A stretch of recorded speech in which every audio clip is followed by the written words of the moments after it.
Welcome to the Hawk Zone Rundown. We have an exciting live show for you guys today. It couldn't work out better here because we are in a bye week for the Hawks, and a lot of questions, a lot more questions than answers these last few weeks. And but we got a star-studded lineup tonight. We have Brandon Kane from the Hawks Nest, Dan Viens from Seahawks Forever, and Jacson Bevens from Cigar Thoughts. And they're going to join us and talk everything Hawks, taking your questions, trying to get answers for you guys.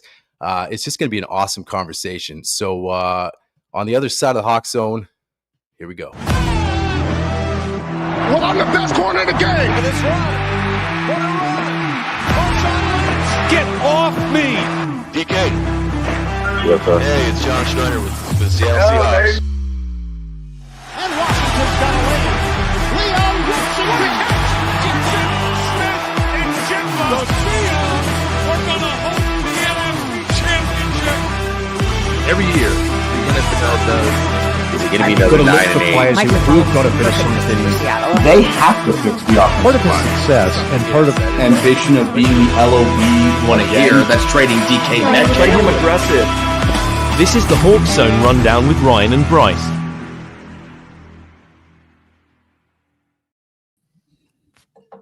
Welcome back to the Hawk Zone.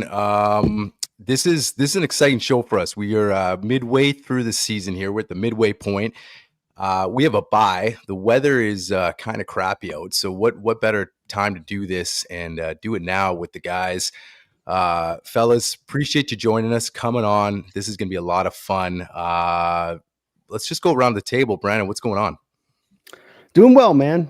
Trying to look for the optimism and silver linings in this season. We've lost 5 of 6 games, and we're all going to be trying to look for that a little bit today. But still feel good about the future of this team, and of course, love our Hawks.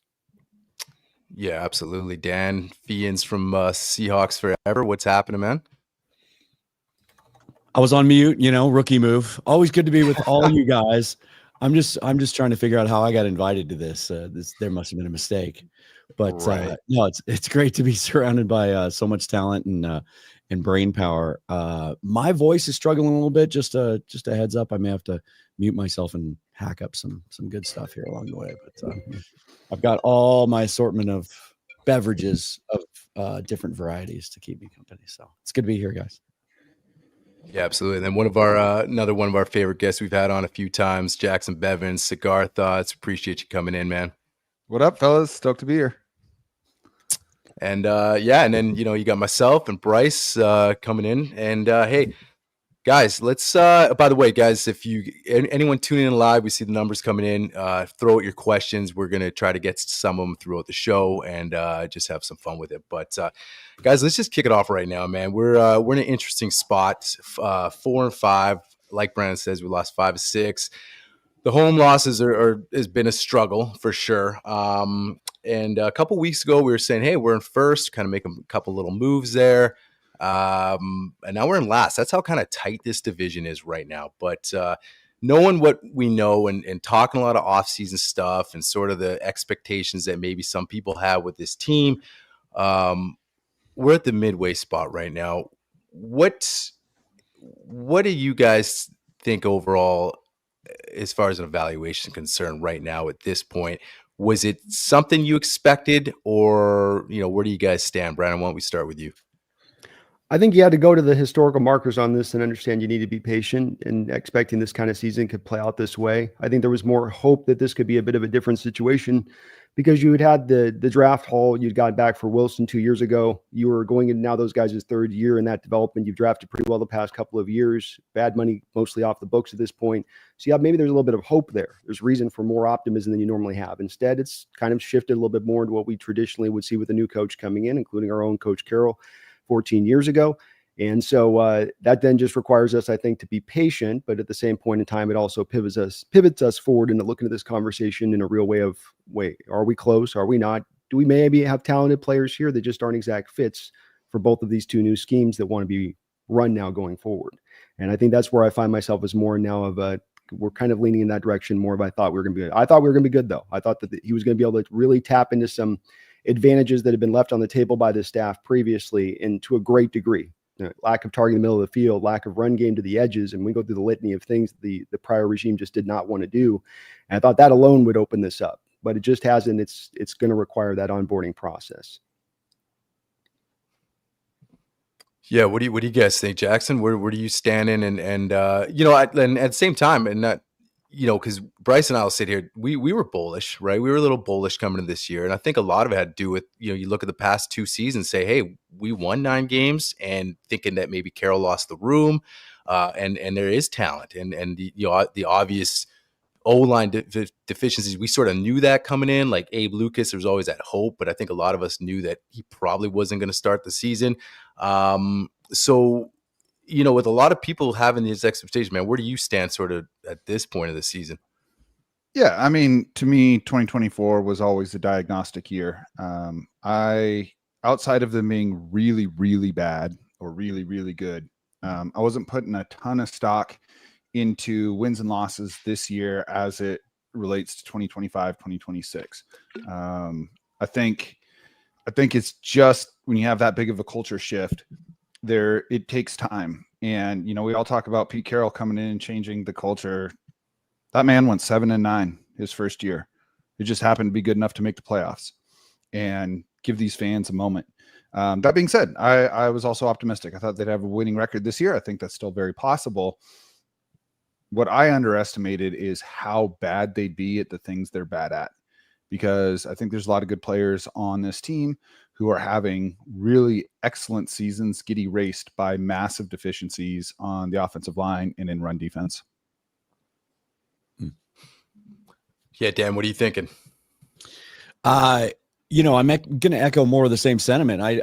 This test is, or this season has been a real test of me trying to balance, you know, the analytical part of my brain and the fan part of my brain, right? At the beginning of the season, you know, I was optimistic. I'll steal your word. I was bullish, but I said numerous times on the show, wins and losses didn't matter to me as long as I saw the development of a team that could contend moving forward by the end of the season, whatever that looked like. Well, then I got sucked in against some of my better judgment to the 3-0 start and to some of the things I saw, and actually came away from that Monday Night Football Lions loss feeling so good about this team and what they were able to do that night, even without all the guys they were missing on defense, that you know, I got really aggressive about my win-loss projection the rest of the season, and then things kind of went off the rail. So I'm back now. The bye came at a good time, I think.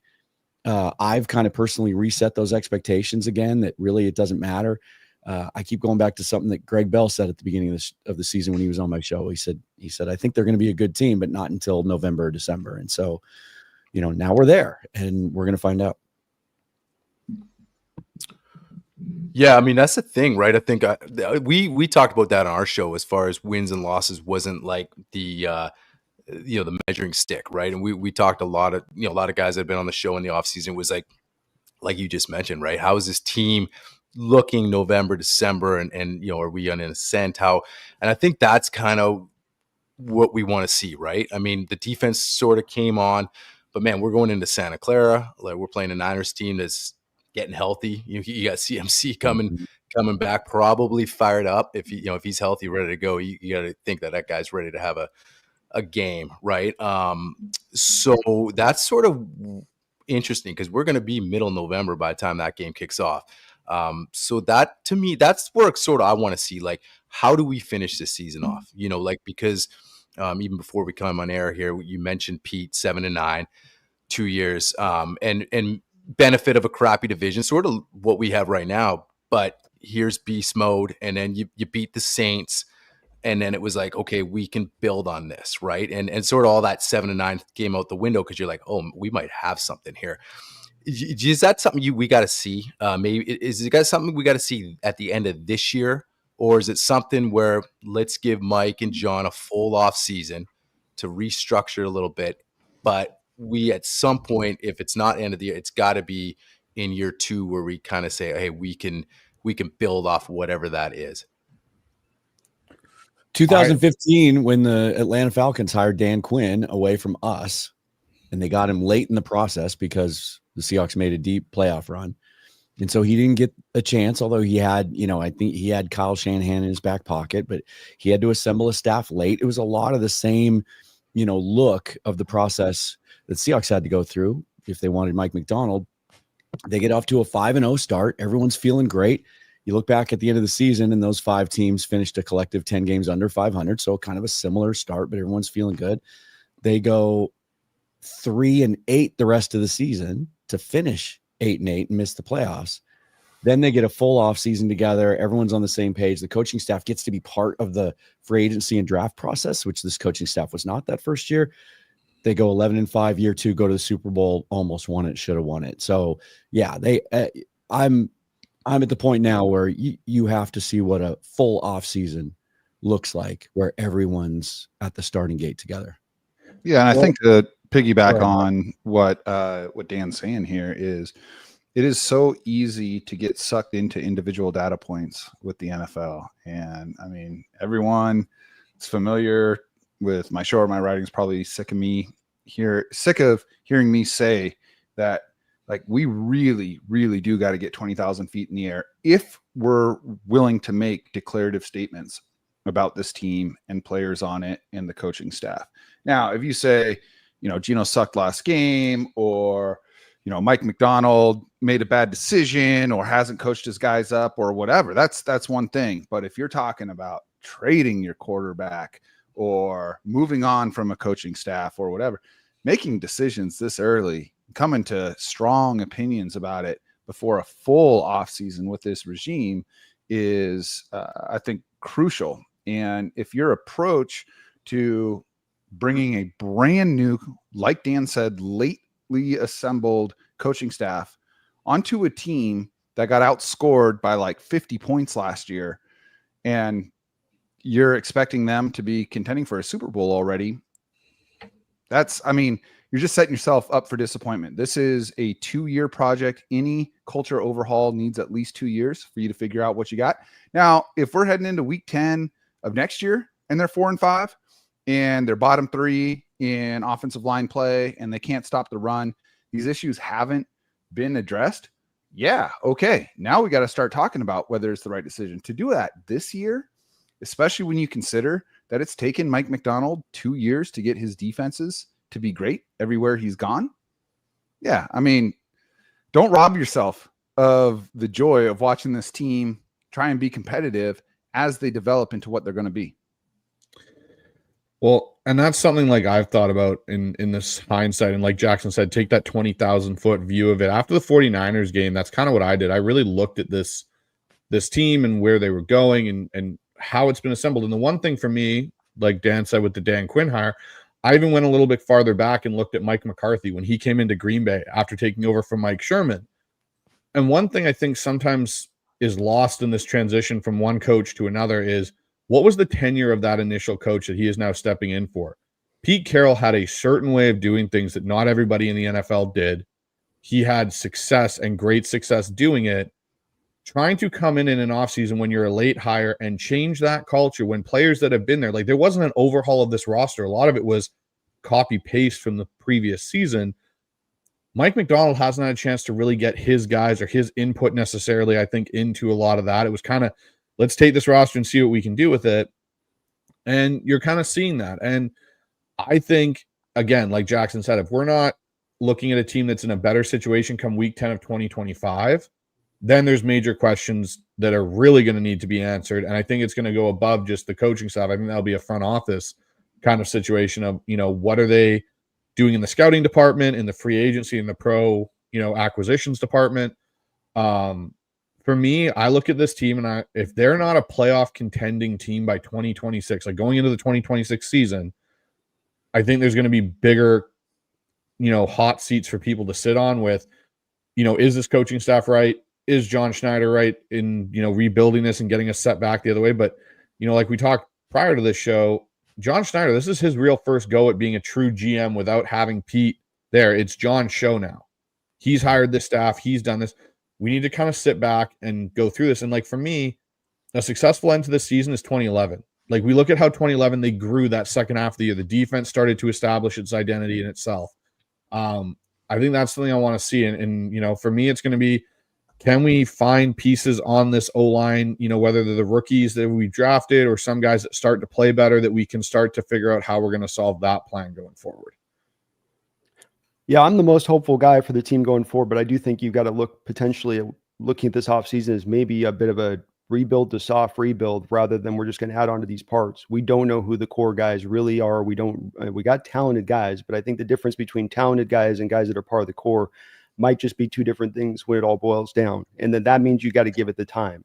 If it's a requirement that he's got to get his guys in here to run his system right, or Grubb's got to get his system in here to run it right, I think it's become very clear both sides of the ball have not been able to run the full allotment of what they would like to run because they just don't have the guys to run it. And so that's kind of drawn down, I think, to something that's more like a skeleton kind of system on both sides of the ball. And you've got to be able to run your full meal deal to see if it can even work. So this has got to be one that's about patience. I will say when it comes to certain pet things with like John and the offensive line, if he goes through another off season of just patty caking this offensive line and just soft selling it and doing the bare minimum, I'm going to be a little bit my wit's end with him on that because this has been about a 10-year issue here now.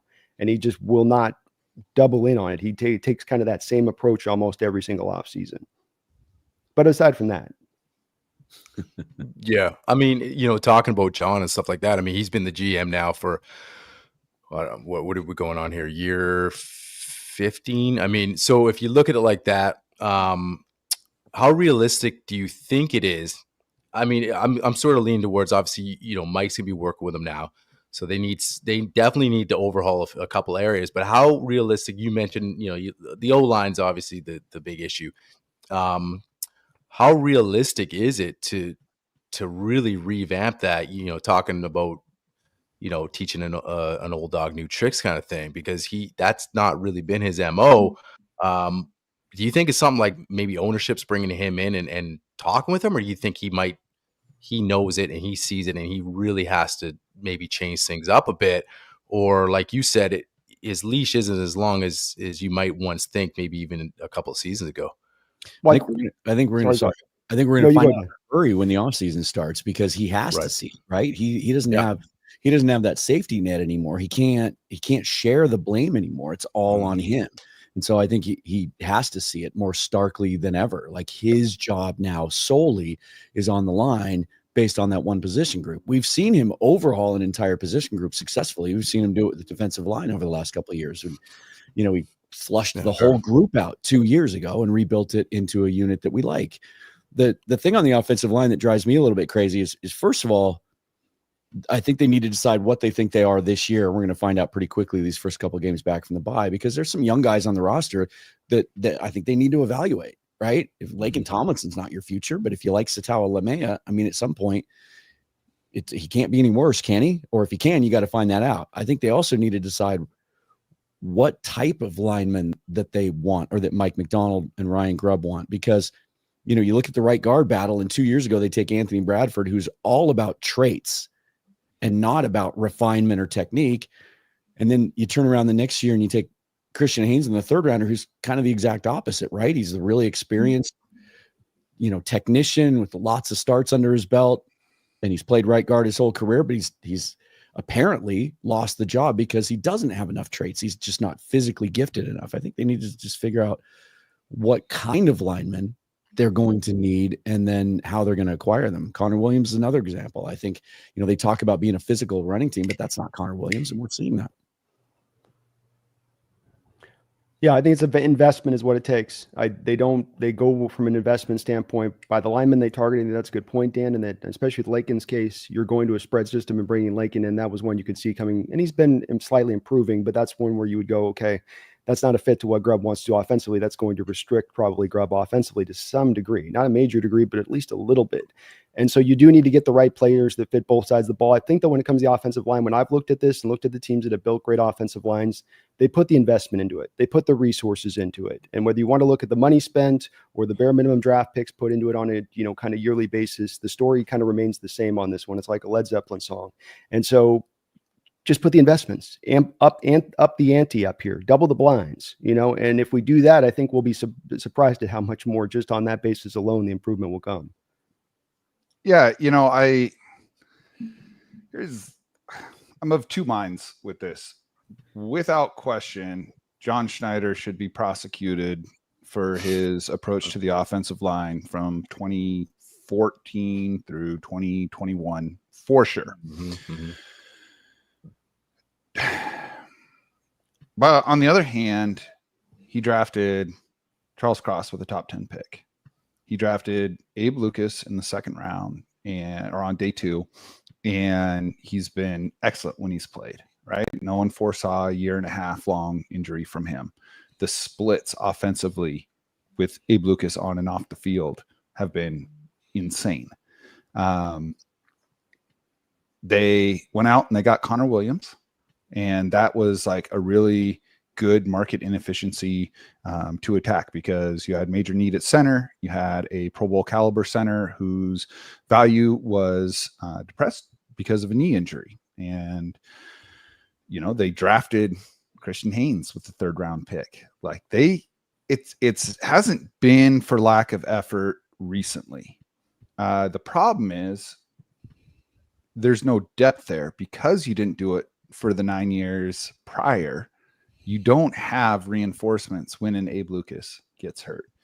And, we had Greg Rosenthal on the show this week, and I asked him to rank the following assets of the Seahawks on a worry meter. 1 being you're not worried at all. 10, you got to make a move right now. And the framing for this question, because I think framing is always super important, was if you're assuming 2024 is a diagnostic year, but you're expecting to compete for a division in 2025 and to be considered a real contender by 2026, what is your worry meter when it comes to each of these people being a part of that process?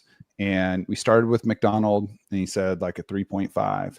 And then we went to Gino, and he said a 2. I asked him about DK Metcalf. He said a 1. I asked him about John Schneider. He said 7. And that kind of tracks with where I'm at. I think the way we talk about John Schneider really betrays whether or not we want to see him continue to be the GM, because he's made some really high profile moves that haven't worked out. Right. I mean, we don't need to list them. He's also made some that have been like sensational, trading a 5th for Quandre Diggs. 2010 through 2012, granted he's been trading in on that reputation for a long time. That's probably the best 3-year stretch of drafting that we may ever see in terms of AAV produced from consecutive draft classes. He was able to identify Cliff Averill and Michael Bennett and bring them in cheap before they were stars. Lots and lots of moves that have hit. He is on the right side of one of the most lopsided trades in NFL history and the biggest trade in franchise history. He nailed that out of the park. The offensive line still sucks. Linebackers still suck. The decision to try and recreate Jordan Brooks in the aggregate looks terrible now. And, taken as a whole, yeah, give him one more offseason. But if this is where we're at, like I said earlier in the show, at this point next year, yeah, if you don't see your general manager still being your general manager in 2 years, then he's not your general manager right now.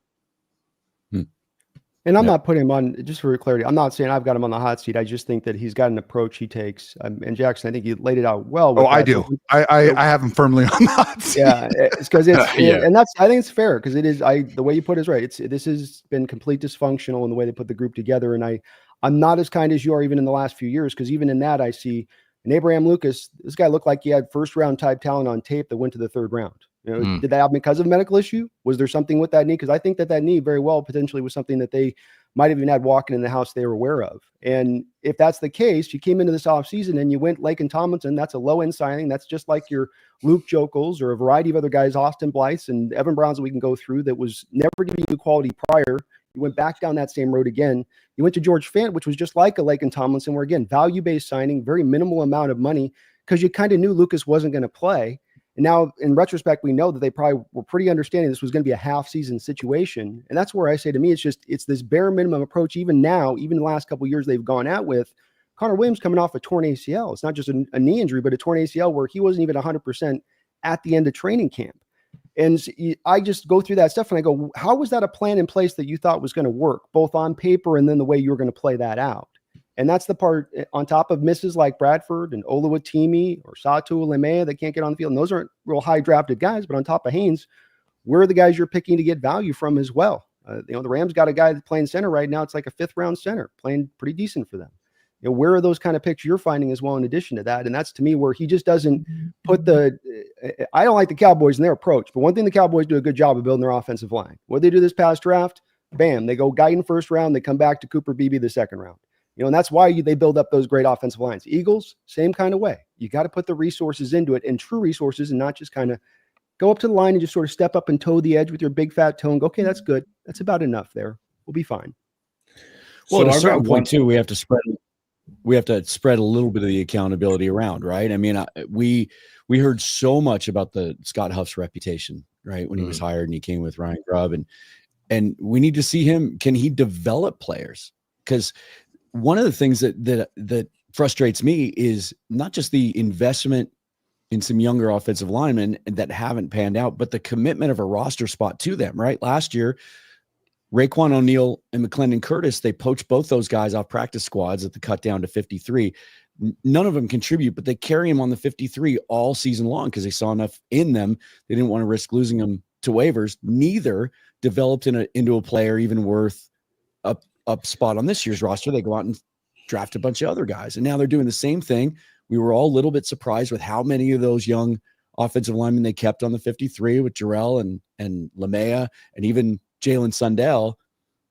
At least one of those 3 guys needs to develop into a player, or you're just, what are we doing here? Right. If you're not developing them, then we need to, reassess what we're doing in the offseason. Because we see other teams go out and fix their offensive lines in the offseason without spending massive money at the top of the market, without drafting guys in the top 10. The New York Giants did it this offseason. They dramatically improved their offensive line without investing a ton of money into it, just by getting the right players. I do want to say there's absolutely, Dan is 100% correct that there is proof of concept for building an offensive line without massive investment. I would say teams that don't invest massively overwhelmingly do not have good offensive lines. And I would say that if you were to poll the fan bases of all 32 teams, you'd be lucky if you got fewer than 25 of them saying that they were, unhappy with their offensive line. So the fact of the matter is there's 150, 160 offensive linemen starting in the NFL every week. It's a position with a massively high injury rate. There aren't 50 good offensive linemen in the NFL. And I think that at full strength, Seattle has 2 or 2.5 of them. I do think the approach recently has been better. I kind of wonder, just one last little point. I kind of wonder if maybe it took being this bad for Schneider to change his approach and really, that's the hope, right? Because he did exactly what we're talking about. He did it with the Super Bowl team, right? Go back and look at the guys that were starting on that line. You have Russell Okung, who was a top 10 draft pick, and then a bunch of dudes that were either, James Carpenter was kind of a failure, but they moved him to guard and got the most out of him. And then some other guys on that line that were sort of waiver wire pickups and plan B free agents and undervalued guys. So it worked once. I think he's still 2013, Seattle had the highest percentage of their salary cap paid to the offensive line of any team in the NFL. So if we're looking for what's worked in the past, that's where it is. But I mean, that's on top of J.R. Sweezy, Breno Giacomini, Paul McQuiston were on that line, right? Like the money was into a couple of guys, and they paid some guys mid-range money, but they were right about it. They got the right guy. Real quick though, they also went past that line. To your guys' point on this, you had Robert Gallery you were spending money on who didn't play. But that was a guy that was, hey, we're going to make this a big point. We're going to build this thing up so that, hey, we got backups we can go to, can start like a Paul McQuiston or even a Breno. But we're going to keep doing that. They had the guy they took in the 3rd round out of Wisconsin who flamed out. He was too much of a partier. Moffitt. But that was a guy at the same time who could have been theoretically, if his head was on straight, on that same roster at that time. They pushed it past the line, and that brought about a line that was actually workable and functionable. Also, it's worth noting that back then you could block different, and Seattle had Tom Cable as their offensive line. and basically Cable turned every game into a cage match Yeah. where he would engage a blocker with one or a defender with one offensive lineman and cut the dude while he was engaged with a different one. The Seahawks 2012 to 2014 were cut blocking at the highest rate in the NFL, and you were allowed to do it. And as soon as that offensive line had to play straight up and you couldn't play dirty pool anymore, they started sucking. So that's one thing I was going to touch on in the whole thing about this offensive line discussion. I agree. I think John Schneider owns a lot of the blame. I think exactly what Jacson touched on. The NFL was a little bit different when we had our successful run game in that early LOB era. I think Russell Wilson also masked a lot of those problems, as we all know, watching him run around and extend plays because he could do things other quarterbacks couldn't do at the time. The other thing that I look at is I've started to dive back more into what colleges did in offensive schemes back then in that era. And one thing that wasn't as prevalent back then, it was there, but it wasn't, is the RPO and the spread game that all these NFL teams have gone to and all these colleges have gone to now in some aspect or another. Oregon really was the team that had mastered at that point with Chip Kelly because he kind of was the one that had really dove into it and gone to it. At that point in time, though, you will watch Big Ten football back then. It was still I formation, 5-7-step drop pass pros. You know, there were a lot more offensive linemen coming out at that time, out of the Wisconsins, the Michigans, the Ohio States, that were being coached and developed correctly. And I think that's one thing John's alluded to, even in a way, is you look at a guy like Christian Haynes that we took this year. Christian Haynes has the build you want. He has it, but he's built for a certain style of game in the, wide zone or the zone blocking scheme. He struggles when it comes to being a power scheme. And that's where I think for us, one thing, if you look at this offensive line, is it's kind of this mishmash of pieces, and we don't really have an offensive line identity. We're not a power gap duo running team that's going to smash you in the mouth. And we're not really committing fully to the zone. We're trying to be this multiplicity on our O-line. But the problem is you don't have the pieces for that. That'd be fine if you had a guy that's, okay, he's the size that can play gap power duo ball and run it down your throat. But he's also got nimble enough feet to get out and, get onto a linebacker in the wide zone game. It's just something I look at where I think there's so many contributing factors. And I think our O-line coaching too and development of O-line players like Tom Cable, once the cut block was gone, his O-line scheme and blocking style just faded away. He went to Oakland. It was never any better. We bring in Mike Solari. Mike Solari was kind of in the same light when he was with San Francisco. They did a lot of the same things with Jim Harbaugh and that group.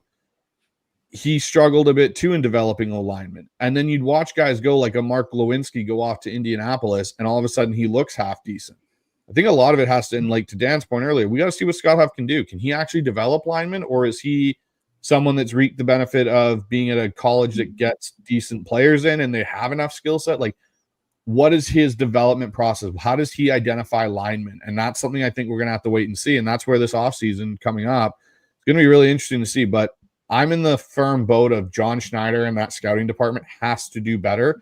And not just in the draft, but in free agency and identifying good offensive linemen. Not, hey, we're going to scrape the barrel with a Lincoln Tomlinson. Like, let's actually allocate our money correctly going forward. Like, Noah Fant, love the guy. Think he's a great person and a great player in a certain type of offense.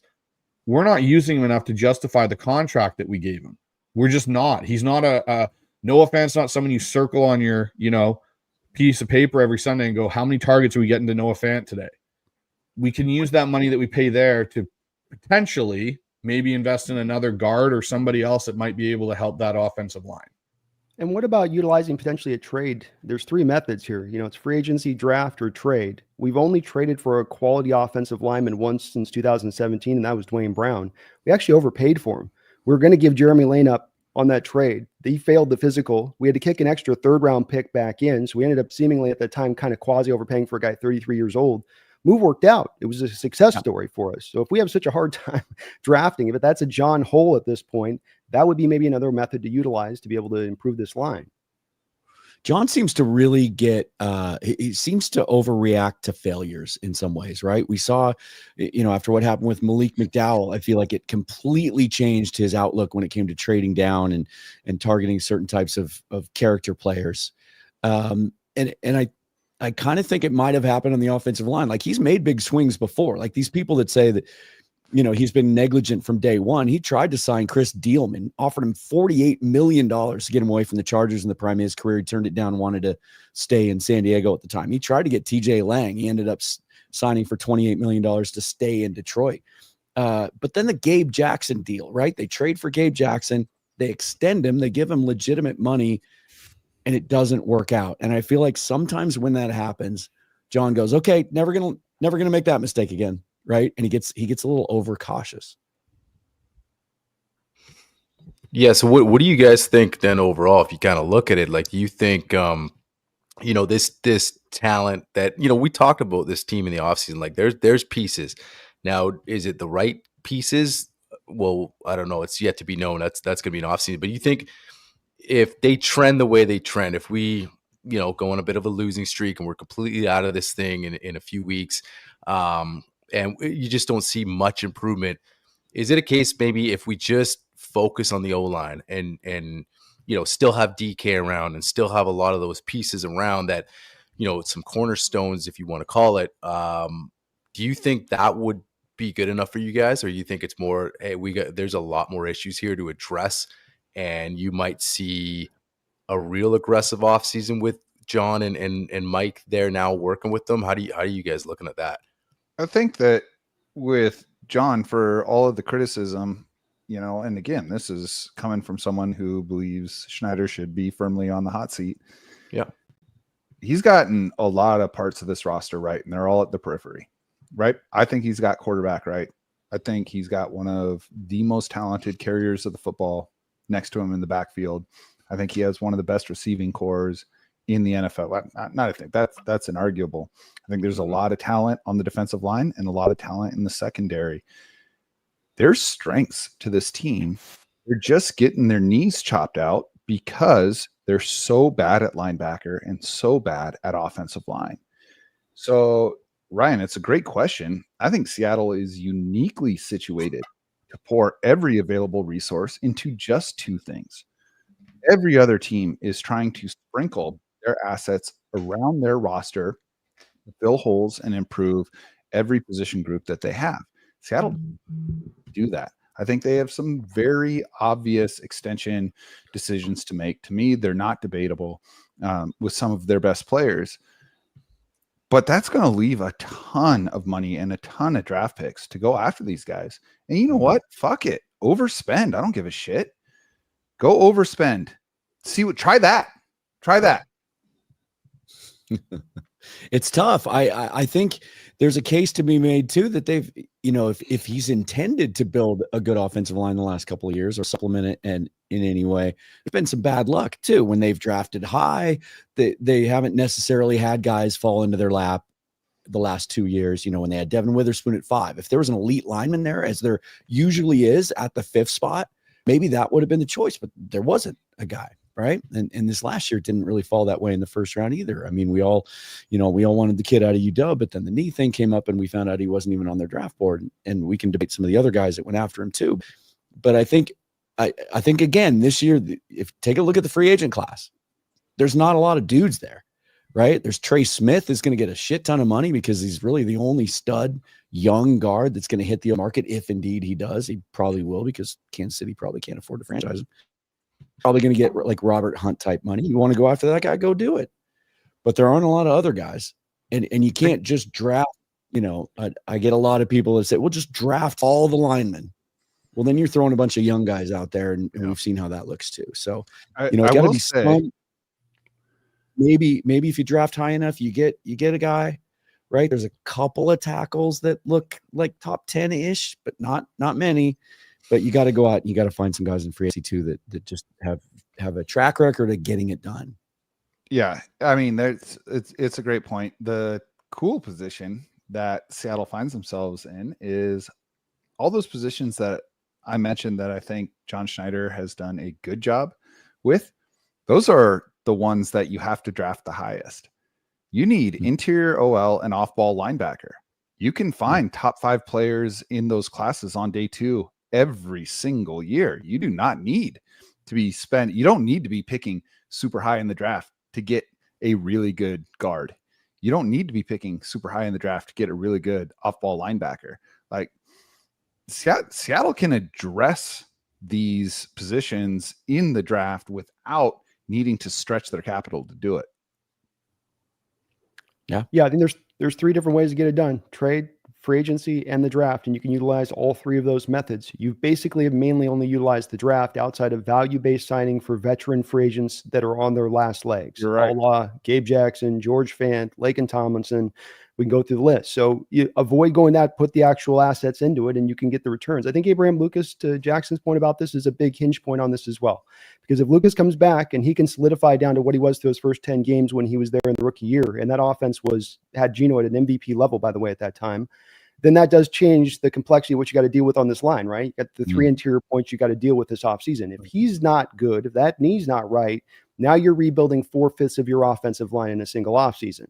Which, because I don't think we can count. I still am hopeful for Haynes. I'm not saying Buster, but we've seen what we've seen on the tape with him so far. He may develop, he may not. I don't think you can count on that and ride or die with that going into next year. Going, oh, year 2 it'll be better. I think this is again going back, pushing past that line a little bit. But that's where that for me is a little bit of the hinge point. Is, does Lucas come in? How much of this do I really got to take care of? I like the depth a little bit going forward. Drell, I think, will round out to be that sort of Stone Forsythe swing tackle in the future. But what about how much of this are we going to have to deal with this offseason? And I think I'm fine with Jackson's plan too. And you want to go with linebacker and line and just hammer those. I think the team would be perfectly well suited to be better for it. And Brandon's absolutely right about the importance of Abe Lucas. And when Abe Lucas has started and played entire games, which, albeit isn't a huge sample size, but whatever, it's enough to go off of. The Seahawks have averaged 29 points per game. That would be good for 4th in the NFL right now. They would be that 29 points per game is on par with what the Bills and the Commanders are doing, just behind the Ravens. Like, they're outscoring a lot of good offenses when they have Abe Lucas. Like, that line got better when he came back last year, even though it was evident from the moment he stepped on the field that he wasn't healthy. He wasn't even anywhere close to 100%. He's worth half a second to Geno, and that's everything. Yeah. The best was Stone Forsythe still leading the league in pressures. He's been on IR for 2 weeks. Nice. Yeah, that's the thing, because I think we all agree, like, Lucas is an absolute stud, but I can't remember who just brought up the point, but he is first round talent, but somehow you get him in the 3rd. I mean, it wouldn't be hard to believe that they knew there were some issues, but it's sort of like, hey, let's take a flyer on this. This guy's first round. Maybe that knee will straighten out when he gets in the league, and we can just. Oh, that's lucky. Good. That's good risk reward process, though. No, for sure. But I just think when you look at it, because my biggest thing with Abe is, like, even if he comes back, how long does he stay on the field? And I think you got to look at that, right? Because I agree. Like, when we've seen him healthy, you're excited. Like, of course, there's a reason we want Abe back. I mean, he makes a huge difference for Geno and that whole machine. And so, you kind of look at it like, when do you address that issue as well? Like, I mean, to me, I think I look at it like, if he comes back healthy, but then he has another setback. I mean, that, Brandon, you mentioned 4/5. I think that's when it does start. I think if he goes out again, if he comes back for 2 games and he's out, I mean, we've seen, I don't know what Fant's issue is with his knee, but again, hey, he's ready to go. 3 series later, you're like, with Jarrell's on the field, right? Like, it was like, okay, and that just maybe it's just chronic stuff that you get worried about. So that's just the fear, I think, with Hawks fans is like, even if this guy comes back, can he stay relatively healthy? So, and then when do you might have to start even addressing, that issue with that side of the offensive line as well. The biggest acquisition the Seahawks could make next offseason would be if Abe Lucas comes back in the next few weeks and he's healthy. Right. Period. If not, then I think that's your number one draft priority. You're not going to get a right tackle in free agency. There just aren't available this year, or you're going to have to give up the house to get one if anyone's even willing to trade one. There are a couple of guys near the top of this draft. And the other part of that is if Abe Lucas comes back, as you say, Ryan, and he plays a game or 2 or pulls a George Fant, plays 2 series and he's out again, then you're probably only winning 6 games anyway. So you're probably looking at drafting high enough if you want a Kelvin Banks or you want a Bill Campbell you might be in position to take that dude. So those two things kind of fit together like a glove.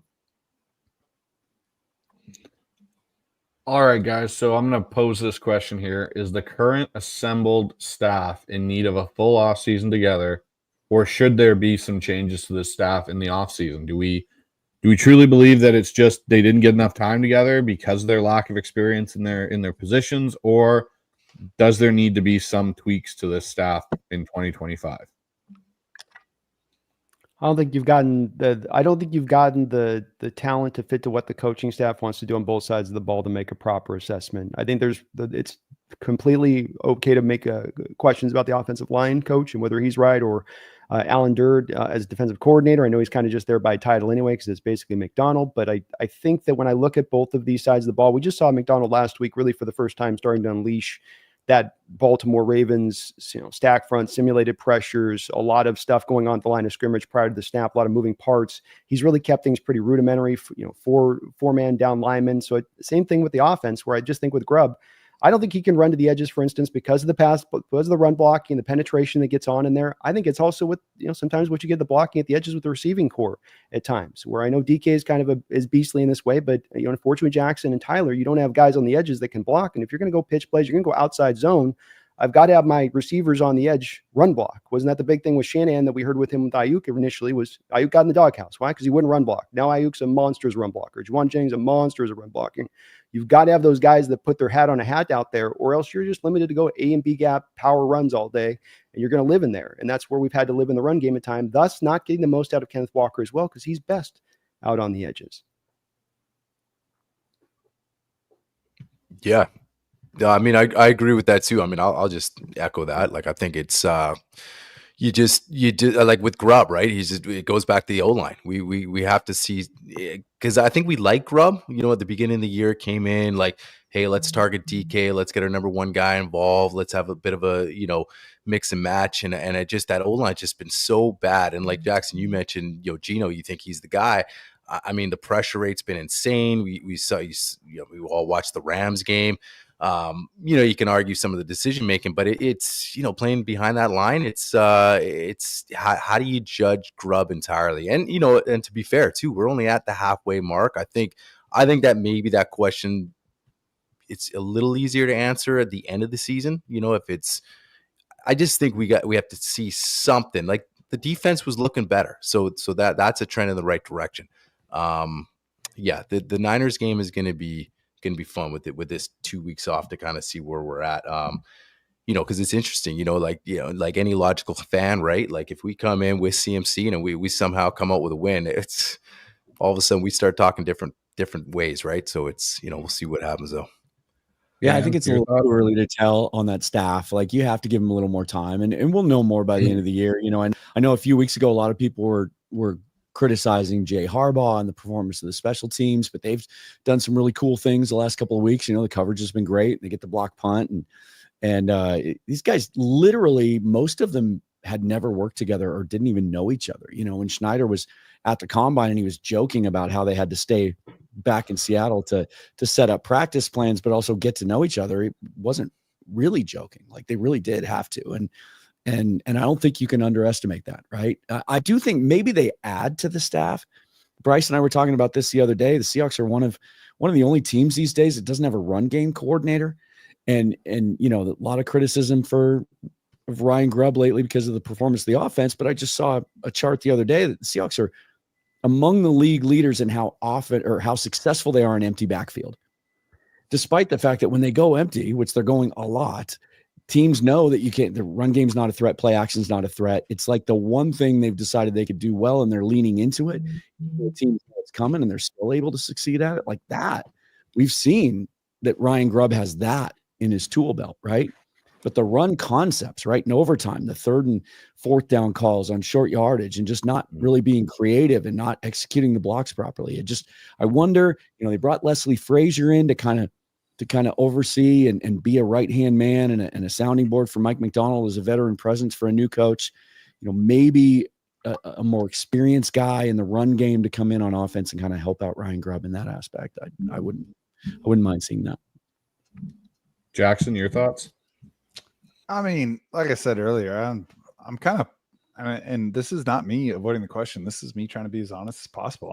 I'm punting my answer until this point next year. Yeah, of course they deserve an off season together. It would be a massive overcorrection to give up on this staff. Unless, I mean, shit, if they finished 5-12 and they've been outscored by 100 points, all right, let's talk about it.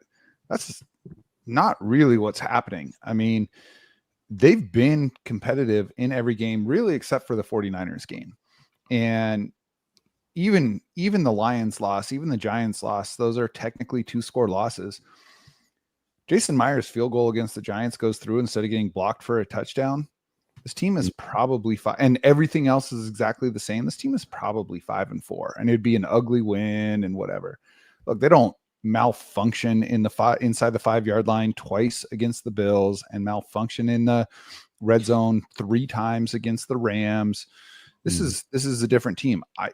It's not a coaching thing to me yet. Yeah, no, yeah, that's interesting with the malfunctioning, because I think that's what we're seeing, right? Where there's a lot of malfunctioning, and you mentioned yet, because, and that's the thing, right? What if we get to this point? You mentioned 5 wins, whatever, and the malfunction continues. Like that's to me what you really have to see get cleaned up. And because then it's hard to say, how is that not a coaching thing? Like if we go the full schedule and we're still snapping over quarterbacks' heads and we're taking just undisciplined stuff happening and just everything that we've seen. You know, I mean, the first snap of the season was that an over the head or was that an interception? Whatever it was. For first series, Gino comes out pick, right?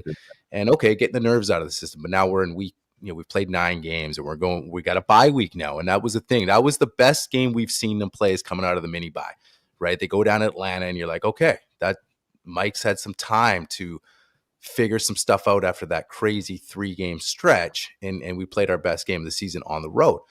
So we've seen the capabilities. Like you said, if this team can clean up, and so for me, that's kind of my biggest thing that I want to see in Santa Clara, whether we win or lose, is how clean and how complete of a game can we play down in Santa Clara.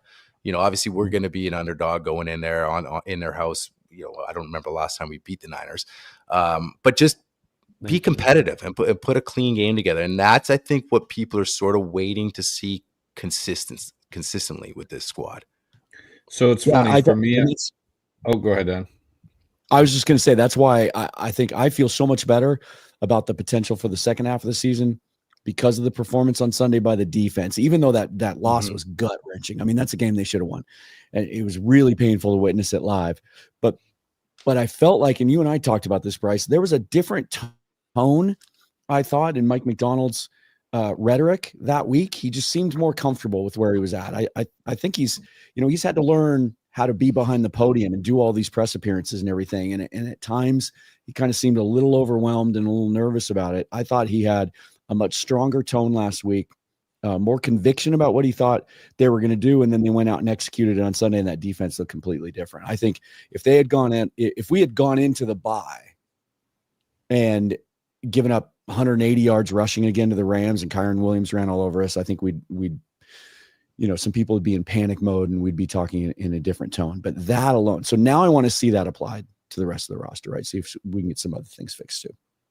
So I've gone back and I've watched a lot of what Ryan Grubb's called. I've watched every game now and, broadcast view and all 22.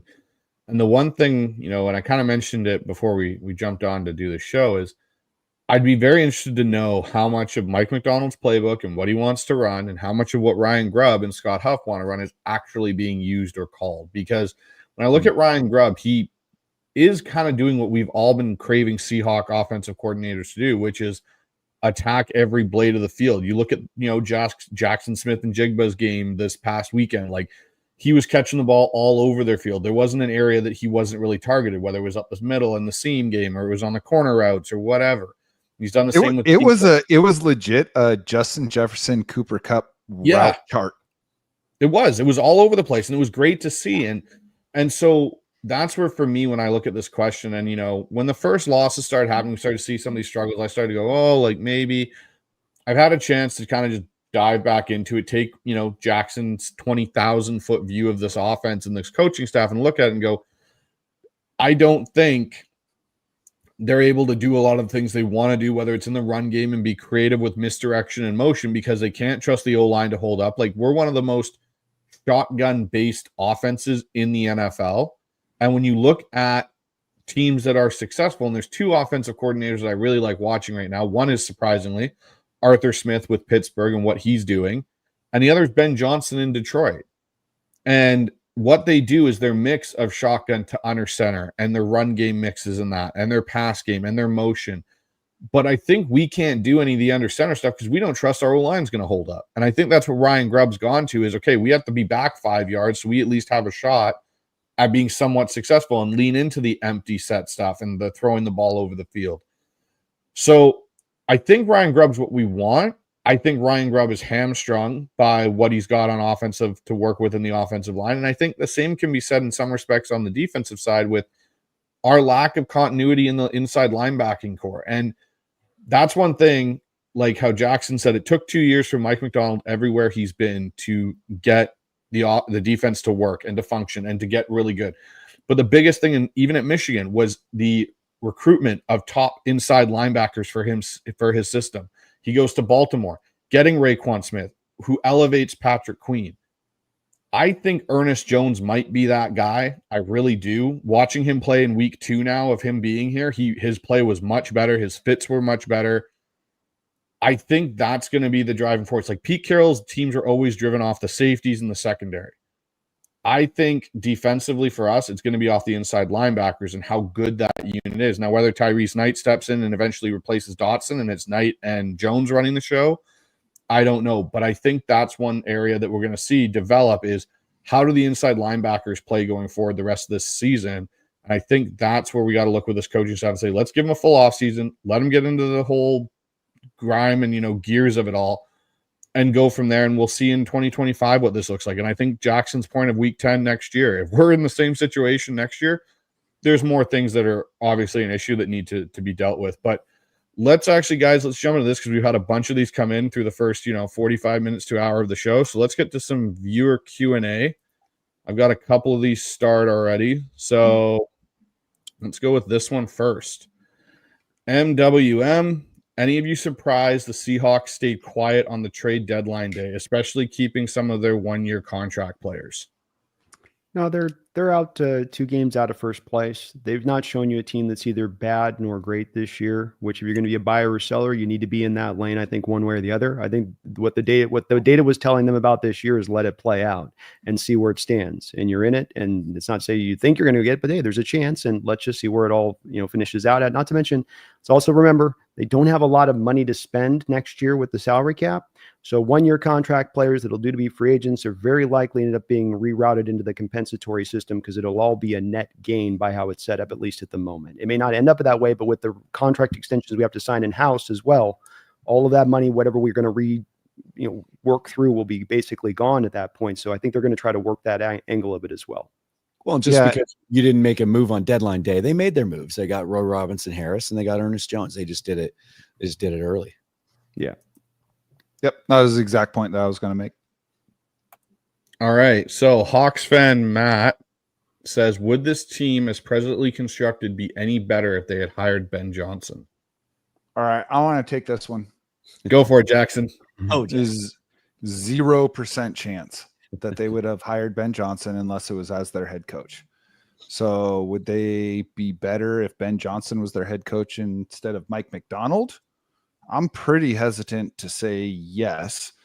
Would he be better than Ryan Grubb? I mean, I don't know. Yeah, maybe, probably. He's got, outside of maybe Philadelphia and Baltimore and Detroit, or Philadelphia and Baltimore and 49ers, he's got the best. I think the Lions have the best offensive personnel in the NFL. They got the best offensive line, extremely capable quarterback, an insane collection of skill position players, and a defense they can count on to keep them in situations where their entire playbook is open.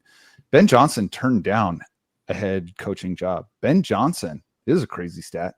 Ben Johnson is the only offensive coordinator who who was the offensive coordinator of their current team at the beginning of the 2022 season. Wow. The turnover for offensive coordinators in this NFL is insane. He is the only one that's been there for 2 consecutive years, working on his third. So I don't want Ben Johnson over Mike McDonald. Do I want him over Ryan Grubb? Yeah, sure. You're going to pay him $10 million to be your offensive coordinator? But again, is he going to be able to succeed any more than Ryan Grubb has with this collection of talent on the offense? No way to know. No. Yeah. That's a tough one. And also, you look at Ben too, and you might think, like you mentioned, maybe he looks at it too, like, hey, I got unfinished business here in Detroit. You know, like I have a good thing going here, and like you said, you come over here with this offensive line, and you're supposed to be this offensive guru. You know, and I think hindsight's 2020 as well. You know, you look at what we were looking at and it said, hey, we need to clean this defense up. We have to be better. We've been last in the run or close to last the last couple seasons. It's just been trending bad the last 6 years. So we were confident with Mike, and we still are. You know, we're, like you said, just we don't give him an off season. I think that's the biggest thing. We all revert back to that. Give these guys a full off season, and then you can kind of see how he has his guys, plus then some of that leadership might come out. It's just, I don't think I couldn't see Ben being any differently. I don't think any offensive guru going with this offensive line as it's currently constructed is going to get jack diddly dandy out of it past what has been gotten out of it. I also think with Ben, he did that whole "no, I rejected Washington" thing after the interview, and I got a bit of the impression on that was that he didn't exactly knock that interview out of the park, and that was a little bit of him like being on a date with a girl, and you're like, oh, this date's not going anywhere, and then you call her right after, and you're like, hey, I don't think we're going to need to do anything. So I don't know if Washington was really going to hire him necessarily, and I think he's a bright mind, but I think he's also starting to get into that elevated place a little bit from Jackson's reasons that there's so few of these guys out there now because they all get plucked to become head coaches if they are good almost immediately.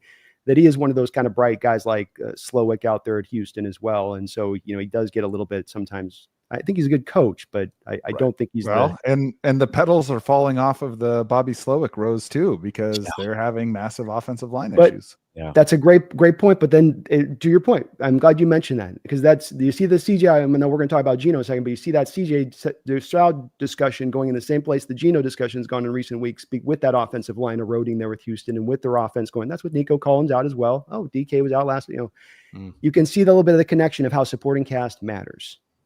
Yeah. Well, and the thing for me, if you really look at, some of these guys that have now been head coaches, gone back to coordinators, like Arthur Smith and what he's doing in Pittsburgh, as much as people gave him shit for not being able to get Kyle Pitts functioning, he seems to have turned Russ into what Russ wasn't in Denver, with a lot of the stuff he's asking Russ to do in Pittsburgh. Russ is kind of coming back around to what we knew Russ to be a little bit. He's hitting the deep ball. He's being, the run game. He's revived Najee Harris down there. They developed, some O-linemen in Pittsburgh. Like Arthur Smith may be a guy that gets another opportunity here in a year or two to be a head coach again, because like Jacson said, as soon as you show success as an offensive coordinator, they want to pluck you because it's kind of the hot trend to do. And so we'll have to see how this kind of shapes up. But I'm not so sold that Ben Johnson would have been any better. I think Mike McDonald has the right makeup of a head coach in his demeanor and how I think he's just going to get better with handling the ups and downs of being a head coach. It's a big change from being a coordinator. You answer to everybody and you're not really coaching. Well, in his case, he is still coaching the defense, but you're coaching the coaches and how to help them through their struggles throughout whatever's going on. I think he's going to get the hang of that going forward. And maybe, if they do, like we talked about earlier with the staff, maybe they bring in a couple more veteran coaches that might have, maybe a little bit more wisdom for him to bounce things off of if they do make any changes at all in the upcoming offseason. But here's another one from Corey. I would trade DK before the draft. Paying top of the market at wide receiver is crazy, and DK is good but not great. Who wants to take this one? I bet Jackson's the one who leaned away, so we'll let Jackson. I think, go for it. I think we're all leaning away, but yeah, Jackson hit it. I was about to recuse myself. From this answer. I think Jackson's going to end up covering for my answer as well. So go for it. All right. One of the things about doing what we all do is the people who know us in life, when they see us, they know us through other things, professionally, personally. They want to get our position on, Seahawks topics, right? Yep. You got a podcast. What do you think about this? And I feel like when you get enough of those questions, you look for some litmus, at least I do. I look for some litmus test questions. Like, do I want to engage in further sports conversation with you? And should you trade DK Metcalf is one of those questions. All right, fuck it. I'm going to rant. Go for it. Go, baby.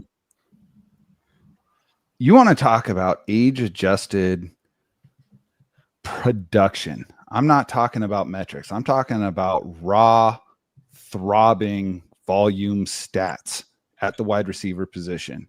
DK Metcalf is like a top 15 wide receiver by the time he's 25 of all time. He has done that on an insanely low target share for wide receiver one. You can ask anybody that's ever been on my show. You can ask any opposing defensive coordinator, what is plan number one when you are getting ready to face the Seattle Seahawks? It's to take away number 14. You can look at just screenshots of where safeties are lined up when DK Metcalf is on the field and when he's not. He is drawing top shadow coverage and half a safety on every single route. And you know what? He was second in the NFL in receiving yards before the injury. And he's actually not even seeing that much higher of a target share than he has in the past. He is an exceptional blocker. He is a leader in the locker room. He is respected across the board by players older than him. He is cool, man. He's good for business. He sells tickets. He sells prime time games. He sells jerseys. DK Metcalf is a game changer. Paying top of the market at wide receiver is not crazy. Corey, I don't know you, man. You might be the shit. You probably are. To say that paying top of the market at wide receiver is crazy is just flat out. I reject that on its premise. DK Metcalf changes everything about this team. And the idea that somehow you're just going to recreate him in the aggregate, okay, let's say you get a first rounder for him. All right, that's going to be a late first. What are the chances? Let's look at all the receivers, because you're gonna have to take a receiver. Lockett ain't long for this. Lad McConkey. Okay, yeah, sure. Maybe you get Brian Thomas Jr. late in the first round from a contender. Maybe. Hit rate again super low, back half of the first. And you're committing real money to that guy too. And all of a sudden, let's say you hit on a Brian Thomas and he's 80%, 90% of what DK is. Well, all right. What's the chances that you take the assets that you get, the savings that you get, and you're able to recreate the impact, both measurable and immeasurable, from DK Metcalf with that? It's low. You do not, this is not Madden. This is not Dynasty Fantasy Football. You do not get better by getting rid of your best players. You have a young player who is exceptional at one of the most important positions in NFL across the board, but specifically to this team, specifically to how a team with no offensive line is running their offense. DK Metcalf is immeasurably important. He's worth whatever it's going to take to pay him, because he just missed the second and third games of his career. He's in season 6. This dude is out there playing like fucking Ray Lewis at the wide receiver position. And people want to point to the penalties. Yeah, he has too many of them. I don't give a fuck. Take him off the top. Take his penalty yards off the top of his receiving yards. Do that with every other receiver in the NFL. Take it off the PIs he draws. Just take it off where the PI. Yeah. No one wants to talk about that. No one wants to talk about Tyler Lockett still being able to see single coverage at this point in his career as productive as he has been. Like, I don't know, man. I just reject this premise out of hand. I'm sorry for hogging the mic. I'll let you all fill in whatever gaps you see. No, that's good on you, Jackson. Here, there we go. Let me just say this. I had the opportunity to meet John Clayton once and talk ball with him for like 4 hours. It was phenomenal. And the late, great John Clayton. And he used to always say, one of his ongoing mantras when he was on any platform that he appeared on was, the NFL is a talent acquisition league, right? And what are we talking about here? At the end of the day, it's to win championships, you need good players. And when you have good players, for God's sake, keep them. And he's not just a good player, he's a unique player. You cannot find another DK Metcalf in this coming draft. What he does is unique. Is he flawed in some areas? Is he limited? So sure, but he is unique in what he does. You have that. He wants to be here. You absolutely keep him. And also, do any of us think in this room right now that Tyler Lockett's going to be on this roster next year? I don't. And so you're only paying one guy top of the market money, and you're doing it for the right reason. I reject, same as you. I reject the premise. And you say, if you get a first round pick, as good as DK is, I don't know that that's the market anymore for big time wide. AJ Brown might be the last. How'd that work out for Tennessee? Right. Exactly. They're still looking. Oh, they just drafted. Oh, it's okay. We'll just draft the next AJ Brown. Let's get. Don't forget, they just spent they spent the same amount of money for AJ Brown on Calvin Ridley.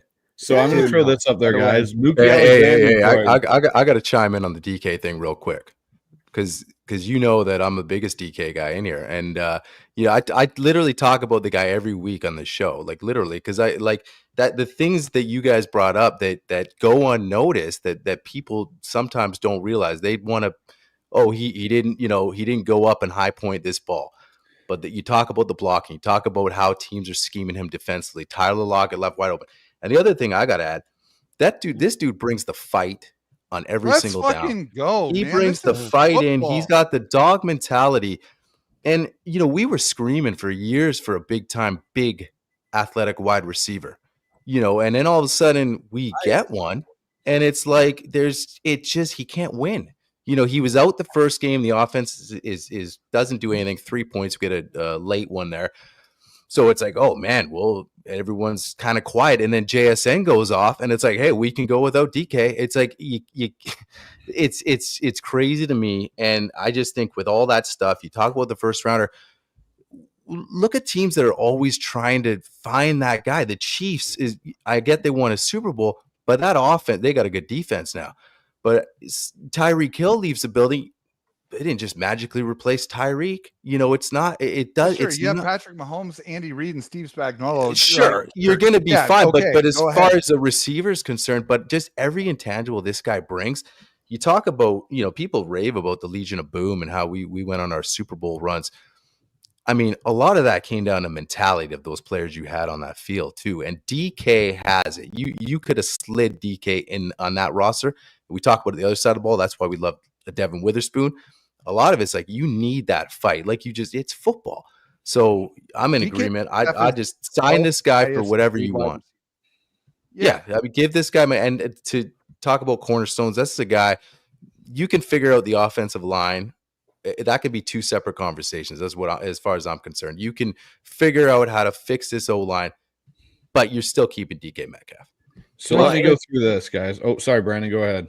Real quick with this too, by the way, blew me away is that you look through 5 years of DK and Calvin Johnson through their first 5 years, and their stats are stunningly similar. What do you guys think the percentage base was of because this to the prior point of Corey, he's not alone on this. There's a percentage in the Hawk fan base that has this mentality. What do you think the Detroit fan base was percentage-wise in the percentage that we're looking to move Calvin Johnson after 5 years with the stats he put up there in Detroit? No. Same stats all across the board. Go 1%, 0.05? With a way higher target volume. Right. Well, with Stat Padford at the time, right? The captain playing from behind, throwing the ball 24/7, which in most of DK's games you've been in. You're not getting boat raced in, so you're competitively. And Jackson talked about the fact, I think 5 of his first 6 years, he's been the number 2 targeted guy on your team. Tigler's been the number 1 most targeted guy of 5 of the 6 seasons that DK has been here. So that's the part that I just, it kind of throws me off about the fan base at times that there's a pull to do this when this guy's having such a great start, and that you just in any other place they'd be revering him and celebrating him and holding him on high. And I know he's not perfect, but goodness, he's one of the things helping us here. I think the biggest thing is more it's that rubs certain people, and like you said, the penalties.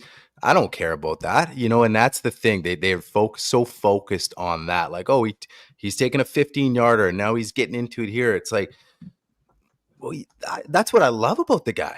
You know who is the most penalized player in the NFL during his career? Michael Bennett.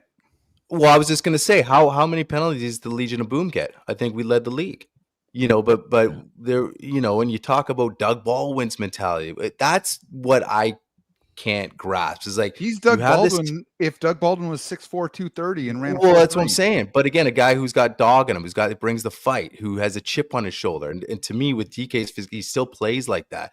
And that's what you love. You love that mentality. You kind of you want to see that more from like a JSN. You sort of saw a little more like, okay, let's go. I mean, I want to see that. And I think when you do see that, penalties kind of come with it sometimes. And to me, I think it's so minor but people, put that at the forefront with this guy. And it's just too bad. Because like you said, he's just everything about this team, talking about finding identity, right? You need that. To me, I think we're all in agreement. I think he'll be around for a while. I think they're going to get that taken care of, and he'll be a Seahawk for years to come here. I'm sorry. I'm going to say. Go ahead. Sorry. Go ahead, Jay. No, Brandon, please. You know what solves this argument real quick if you guys get in this debate? It's the quickest thing that I found to just solve this. Is that somebody goes, he's not a top 10 wide receiver. You don't want to pay him top 10. So I go, okay, why is then the last 5 years, every single year, he's top 10 in the double team rates in the NFL? That's a trackable stat. And he's been as high as number 2, just behind Devontae Adams in one of those years. Are the NFL, does that mean defensive coordinators are wrong and you as the fan is right? Because this is what this comes down to me. Like, why are you a fan? If your team doesn't win the Super Bowl, the season's a failure. What a miserable fucking way to go through life. Why even turn on the TV 90% of the seasons? Well, but in the meantime, if you're going to have a cool as fuck player doing cool as fuck shit every week and also putting up huge stats, is that not cool? If you've got a team that's in the middle of the pack, does that not make it more fun? Well, look at that Atlanta halftime, going into the half. Who else is doing that, right? Going into the half, they drop that post route. There's DK, right? I mean, come on. They're 100% kicking that field goal if DK Metcalf isn't on the field. Yeah. And I would wager that most of the people that are in the trade DK camp are also those people that are criticizing John Schneider for being bad at drafting and being a bad GM. It's one of the most successful draft picks on his resume, right? Dude fell in the draft. We look from afar at these other teams every year whose GMs do this. I think of, the Ravens are really good at this. The Pittsburgh Steelers, just letting the draft come to them and just snapping up other teams' mistakes, right? And we did that. He even saw it happening, moved up to get him in the last pick of the second round, I think it was. Like, it's one of his best draft picks ever, and we want to move on from this guy. He personifies everything that I want in the way I want my football team to play football. And also, if you take the roster as a whole and you rank players that if they moved on to other teams and were successful, that would hurt you the most, seeing DK go somewhere else and kick ass would be the most painful thing. How painful would it really be, though, if he went and did what Sherman did to us and went down and put on the gold and the red? I'm just saying, though, that is something like the thing that drives me nuts about the DK conversation is, what more does he have to do? Is it because he's not number 1 in receiving yards? Is it because we're not necessarily in the Super Bowl conversation? This is why you want to get rid of this player. As an offensive coordinator myself, when you have a guy that is a guy, he changes how you call the game. He changes how your other players respond. Like, if JSN keeps on this trajectory of what he did, and you now add DK back into that, do you not think JSN is going to have more room to operate because teams are going to go, okay, DK's back on the field. Immediately, we're going to bracket our safety. Like Brandon said, we're going to go over top of DK. Now JSN's working more with open space. It's just an asinine conversation to me about a player that shell went away this last week, Bryce. The last 2 weeks, cover shell is gone. Bills, Rams, go watch the All-22. It's single high all day long.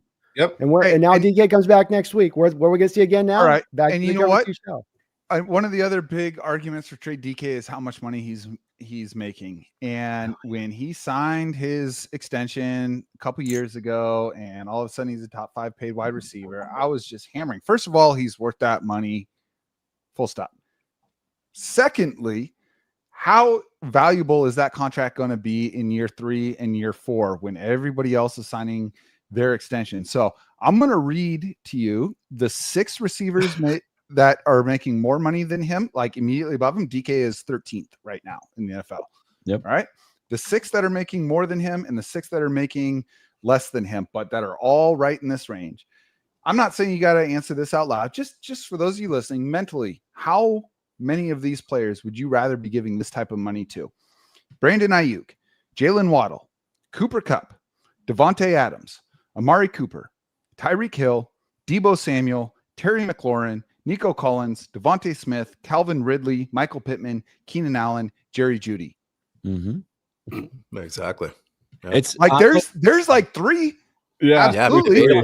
Debatable. Yeah. I'm looking at the exact same list. I pulled up the positional group on Over the Cap, and I'm telling you right now, like Justin Jefferson set the market, right? He's 25 years old, $140 million in total value, 35 average annual value. If DK Metcalf hit the market as an unrestricted free agent this offseason, he's getting $35 million a year average annual value from someone. I truly believe that. Okay, guys, so we're going to move, and so I'm just going to put Mookie. So Mookie Alexander from Field Goals chimed in here, and he's kind of caught a stir a little bit. So first off, Mookie put in this kind of a sarcastic answer to what we're talking about.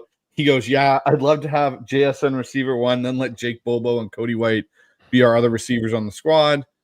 And he goes, every offensive snap would look like when a basketball team has 1 shooter and 4 guys who can't hit from outside the paint.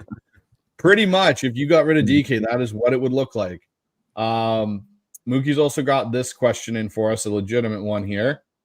What changes should the Seahawks consider making along the O-line this season? I think there's a good case to sit Connor Williams, knowing he still can't snap from shotgun properly after 4 years.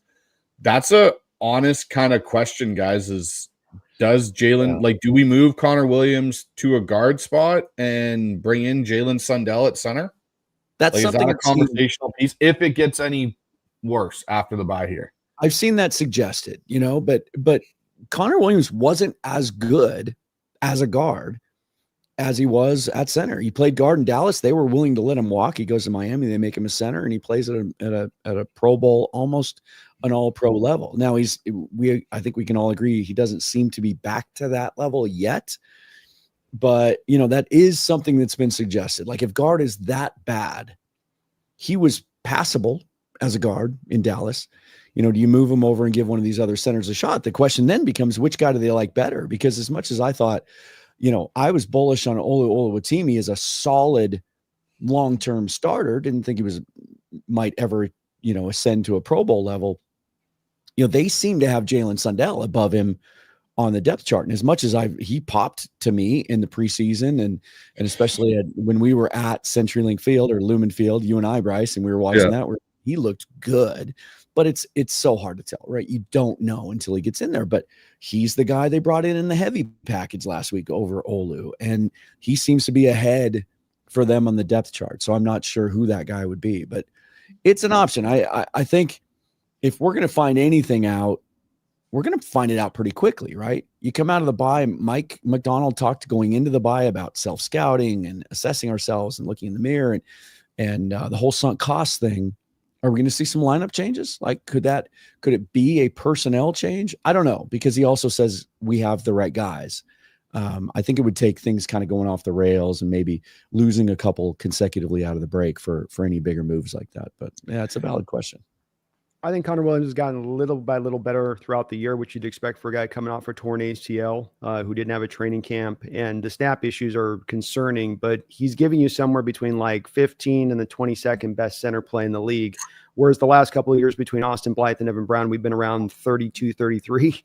And so like we've had like backup level of play in recent years. So he's giving you a little bit of improvement there. And this goes at the same time as Laken Tomlinson has also slowly by bit gotten a little bit better over the course of the year. I'm not saying he's impactful. I'm not saying he's just getting to almost kind of a league average state. So I don't know where Sundell stands as far as their evaluation. I don't even know really to think. I don't have a lot of look at him, but I think they're just going to probably ride with what they got. I'd be very surprised to see him move off at this point. Jackson, they might still very well want to extend him too. That was the narrative when they signed him was, 1 year deal, make sure he's healthy, whatever. But both sides agree that this might be a longer term relationship, and they might still be in that boat. Got to deal with something. Yeah. All right, guys. So we'll get through a couple more comments here, and then we'll get back into some of the outline questions we've got. So Everything NFL podcast, just a comment from him. Feels like Clash of the Titans, best Seahawkers in the business. Thank you, Everything NFL podcast, for that. Sean Thompson, how would you guys feel about this team if the Seahawks would have won the Rams game? Any difference? They're the same team, win or lose. I don't think there's a difference. Them losing that game fucking sucks. Here's the deal. 60% of NFL games can be decided on a play or three. And Seattle was the better team against the Rams, and they lost. And you know what? Sometimes it fucking happens. Seattle, I mean, Jesus, look at the Russell Wilson era. How many times did the Seahawks win when they were the worst team on the field? Yeah. Because they had someone making a play. They held Kyron Williams, the second most unstoppable running back in the NFL this year. First game without a touchdown in almost a full season. Held him to 2.8 yards per carry, damn near half of what he had been averaging. Held Matt Stafford with his receiving core to 6.8 yards per drop back. That's without recording even a sack. Like, they won that game. Geno threw for 360, and half of those yards JSN had without the help of DK Metcalf. And he had another 70 yards brought back on penalties that had nothing to do with either Geno or JSN. Like, they were the better team in this game. And sometimes you lose when you're the better team. My perspective of the Seahawks, my outlook on their trajectory didn't change whether they had scored in overtime and won this game or whether they had lost. Now, obviously, their prospects for making the playoffs got affected in a huge way by losing.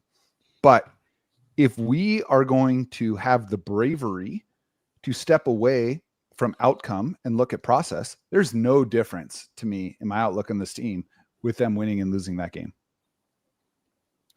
Same. I think Jacson used the word earlier, diagnostic for the season. I think that once we got through some of those real embarrassing losses through the course, no matter where your high hopes were, you had to be more in a position of, okay, this is more about now the full term assessment of this team throughout this year, which is then not a game by game situation.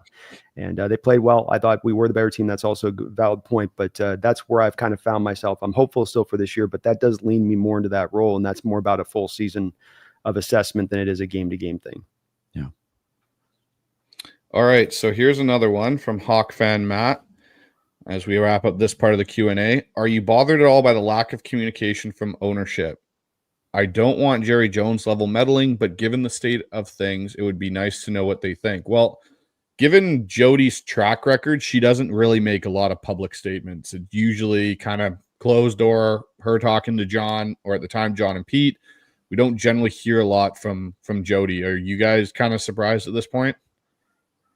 Point to a successful franchise where the owner is out front and center and vocal and, you know, part of the weekly narrative. I don't think it's healthy. I'd much rather they just put good people in place and let them do their job. Amen. Yeah, I agree with that. I think if as long as there's, if she's on it, right? If you see, you're going to see it with the moves, right? You're going to see it with the moves. I mean, if there's communication with John and all that kind of stuff, but yeah, she doesn't need to be in the limelight. She really isn't. I mean, I don't think I wouldn't recognize her if she walked past me. So, I mean, I don't know if that's a bad thing at all. Cause I don't know if there's a middle ground. You guys agree? Like, I feel like, is there that middle ground owner where they kind of make, I feel like if you can start making appearances, you get into that Jerry Jones, Mark Cuban, go down the list. That's NBA for everybody, but or the Steve Ballmers, whatever. Like, I feel like it's one or the other. So, man, as long as an owner's committed to winning and putting a good product on the field, because there's other types of owners that you don't hear much from, and they just want to make as much money as possible and put a subpar product on the field. So I lean towards, as long as there's that right commitment from ownership, I don't care if she makes a public. I 1000% do not want Jody Allen meddling, because oh God, her brother specifically stated that he did not want her in control of the team in the event of his passing. Like, she is fighting against the trust to retain ownership of this team. There is a very good possibility that she's not the owner of this team in a couple of years. Yeah, that's true. Yeah. And just wanted to add to that, Mookie, here before we go back to some of our topics. I think it should be noted that Paul Allen was not a super hands-on owner of the Seahawks outside having to quickly pull the plug on Mora.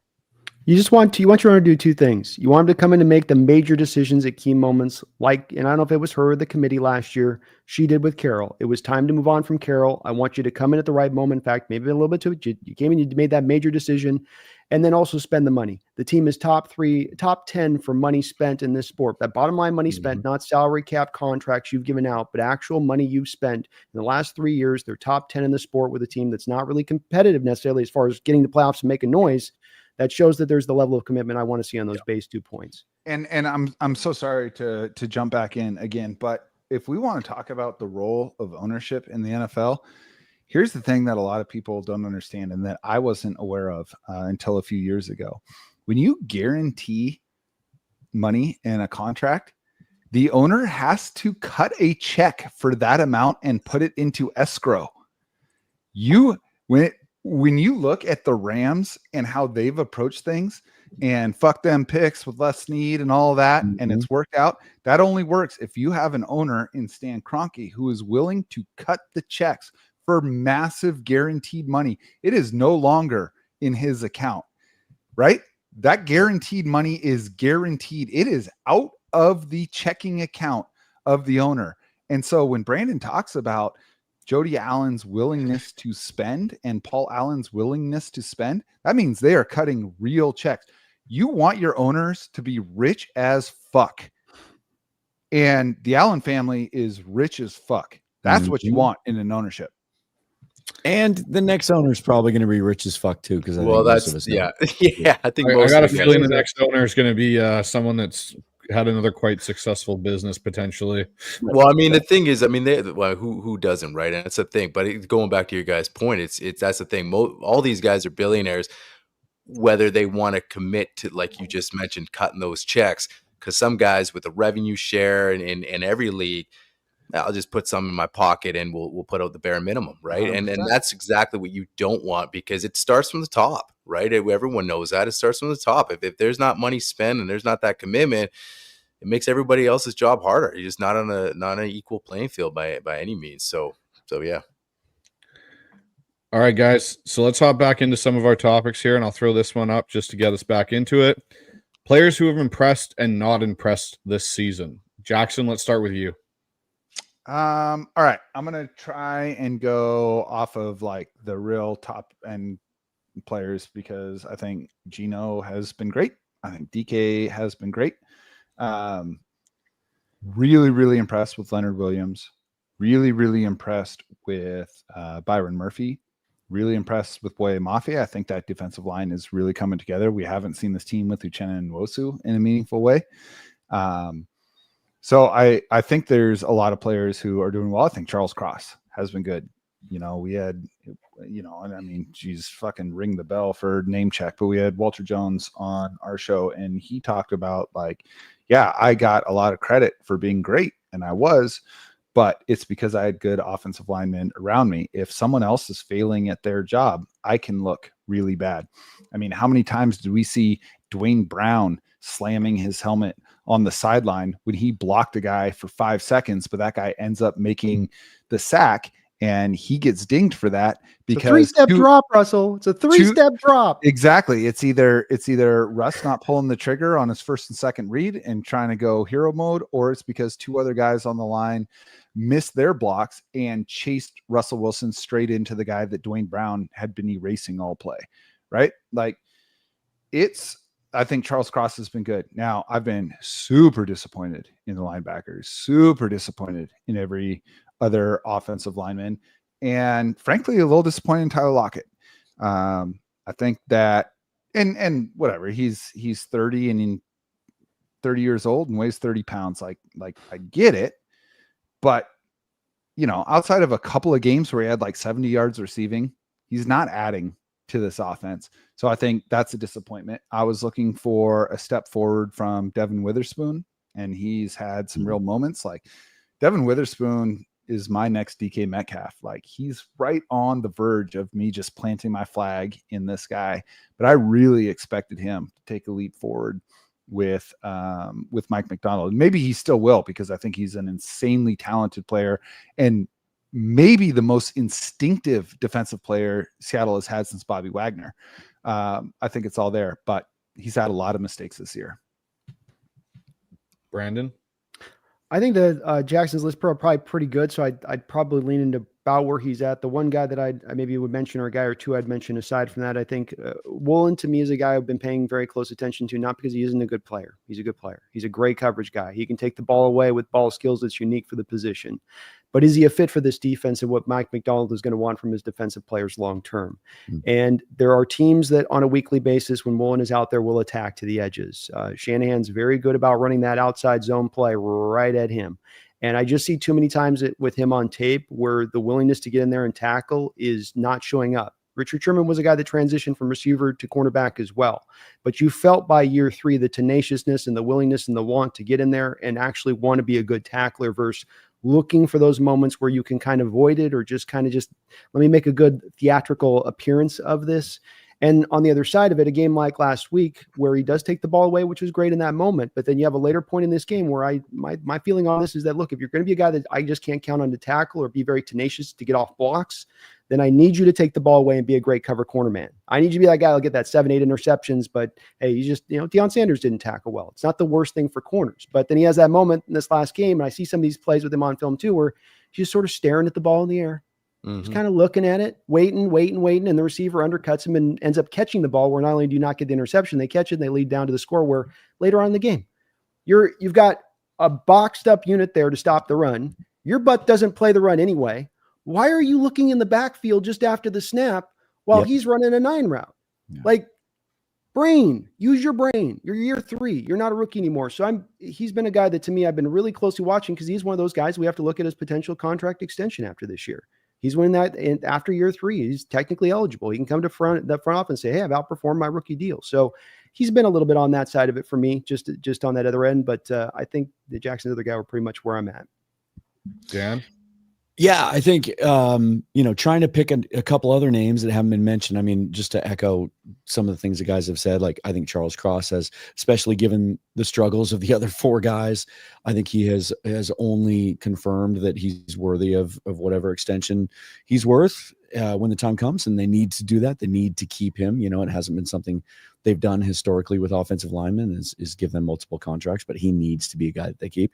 I think just staying on the offensive side of the ball, obviously, we don't need to spend a lot of time talking about Geno. I think he's the only reason that they've even had a chance to be in all these games, in some respect. But I think Kenneth Walker in some ways has only confirmed for me what a quality player he is. You look at this game this last Sunday with 25 carries. I think he's improved himself in the pass game and become a much more formidable weapon there. He already has exceeded his career high for catches in a season. And I think he can a really valuable weapon there. And I think even without having gaping holes to run through, he's running harder. He's more physical. I think he's more decisive than he's been in the past. On the defensive side of the ball, a couple guys that haven't been mentioned. I'll start with the negative, finish with the positive. I echo what's been said about Reek Woolen. I think that's a question. He's given up 5 touchdowns in coverage this year. The play against the Rams that you talk about where he was really passive, thought it was coming right into his gut instead of fighting for the ball, was a potential game changer. If he doesn't fit the style, he might be one of the few guys on the roster that could really kind of coerce another team to give up some legitimate resources to trade for him, if that's something that you think you want to do. But a couple of guys that have impressed me on defense that I think could be building blocks moving forward. Derek Hall, who's a guy that you root for anyway, just his story and who he is and his history and everything else. Yeah. And how he exhibits everything that I think Mike McDonald looks for in a player. And he's not the twitchiest, most fastest guy and, that's going to beat you with bend off the edge, but that's not what we saw on tape from Auburn either. He's physical, he's powerful, he can set the edge, and he can get to the quarterback. And when he does, he gets there with a purpose. And I've been really, really impressed with what I've seen out of Kobe Bryant the last couple of weeks. And I think Rayshon Jenkins is going to have a hard time winning that job back. I don't think it's a given that he steps right back into the starting lineup when he comes back from injury, if he comes off IR before the end of the year. I think Kobe's been good. So Dan, you literally took the only two guys I would have added to either Brandon or sorry. Jackson's list. It's all good, but like for me, like I have been a huge Kobe Bryant fan since we drafted him. And when we got him, I didn't see him as a corner. I went, yeah, I can see the issues with his hips and not being able to play outside corner, but he's so smart. He knows how to find the ball. So when they moved him to safety last year, I went, I think this may be his home, his spot.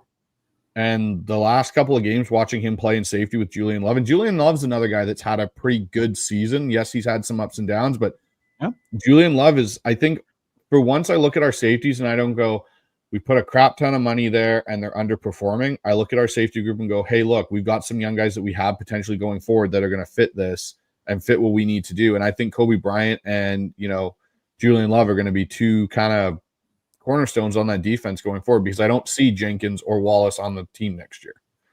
It's a $5.4 million cap savings if you move on from Jenkins in year 2. Reek is interesting because you look at him and Brandon, like you said, he's, you look at the physical nature of him with the speed and the length, but it's one of those things that we'll see, because I think that was one guy on our list. Wait till Mike McDonald gets his hands on, player A, player B. Reek was one of those guys we thought, and obviously still early, but to me, as we go on, it really could just come down to a mentality thing. That's something that you just can't teach, and you might see some streakiness out of him. Like, he makes a great play, but then like you mentioned, when he's sitting back and waiting for that football, that's instincts, and then you talk about the other side of the ball with Devin Witherspoon, completely different mentalities, right? Like they just come in, one guy's born like this, one guy's like that. And that's just the way it might be with Reek. I think he's a talent, obviously, but like you said, if he's maybe not a tackler, he's got to be really good at that one thing. And if not, then yeah, it could be expendable if Mike gets in that room with the guys and thinking, hey, this might not be the fit for my defense. But yeah, time will tell with him. But like you said, year 3, you expect a little more stuff. And that's the thing. You bring up Sherman. Talk about a mentality, right? And that whole, obviously, Legion of Boom. And that's what made him so great too. The Aaron Andrews interview. That's, I'm sure, one of the greatest, right?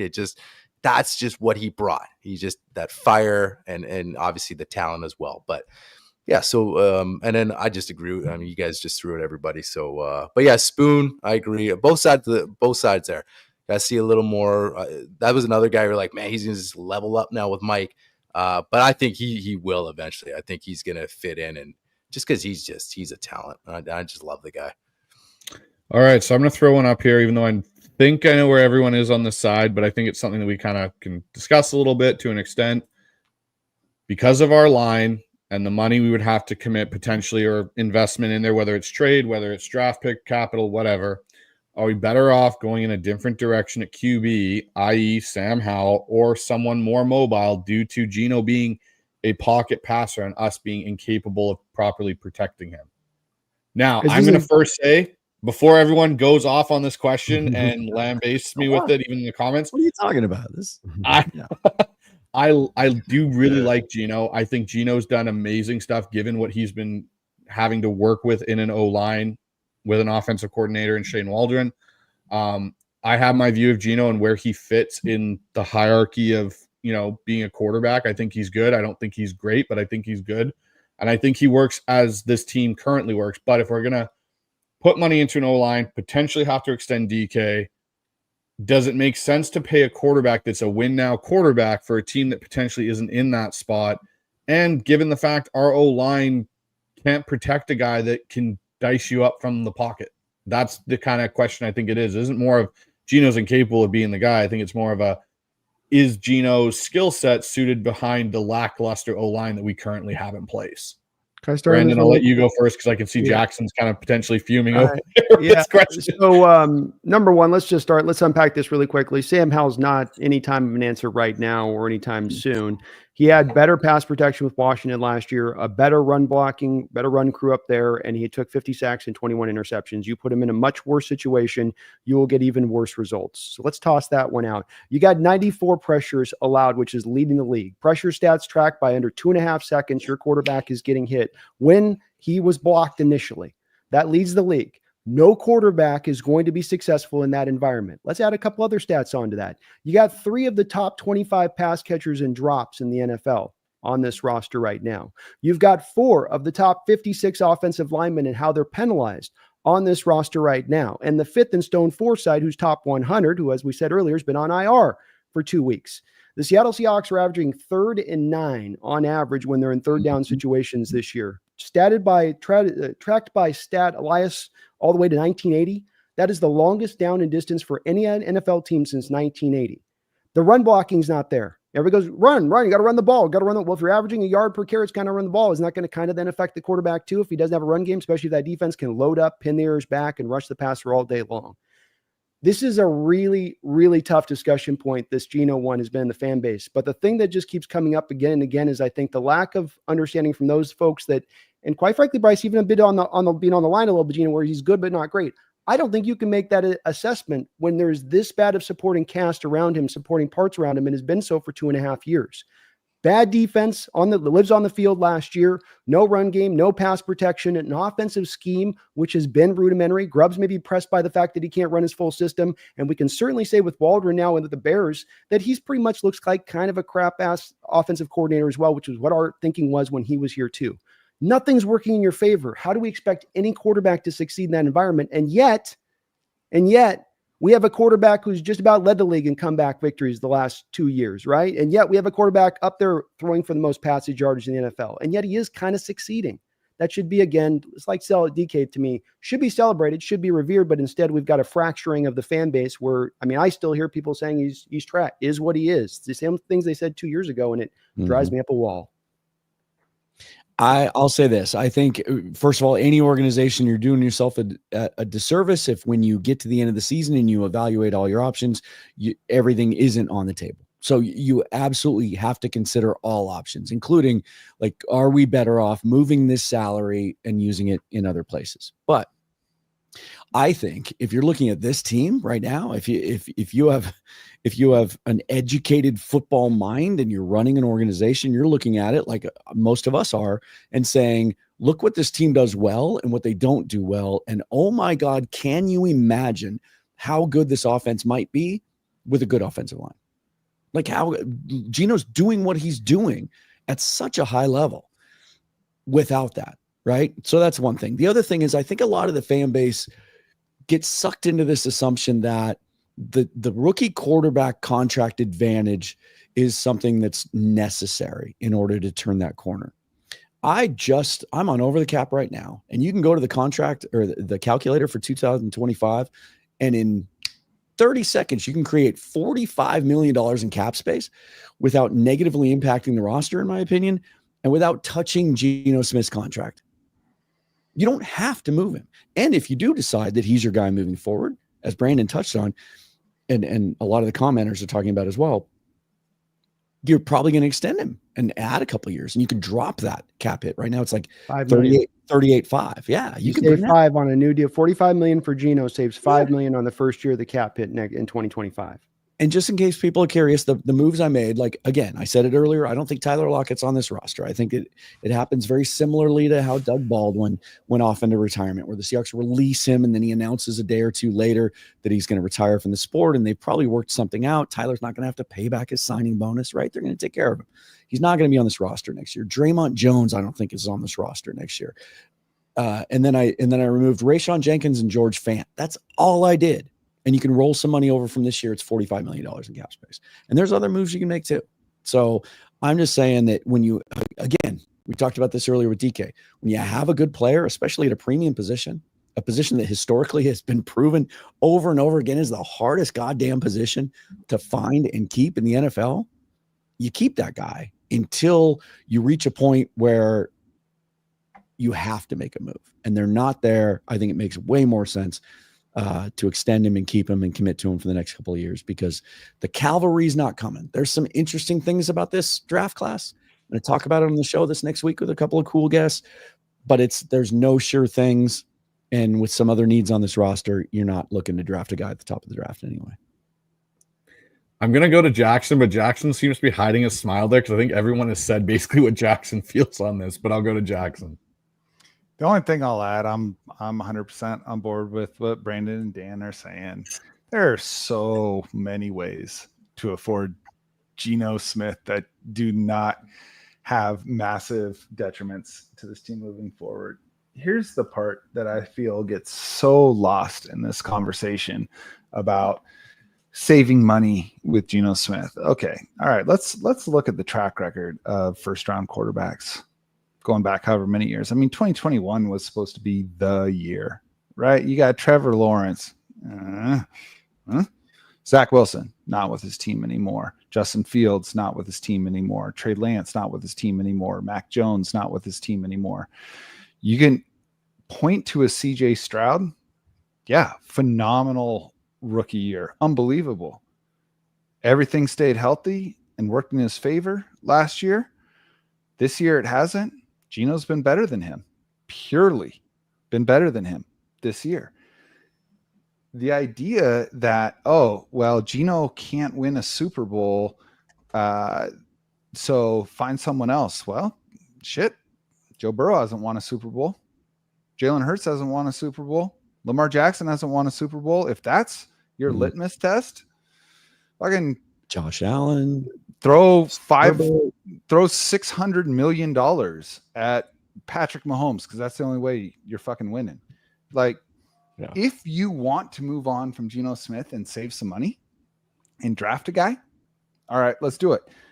Are you going to win a Super Bowl in that first year or that second year? 100% no way. That ain't happening. 0% chance of that happening.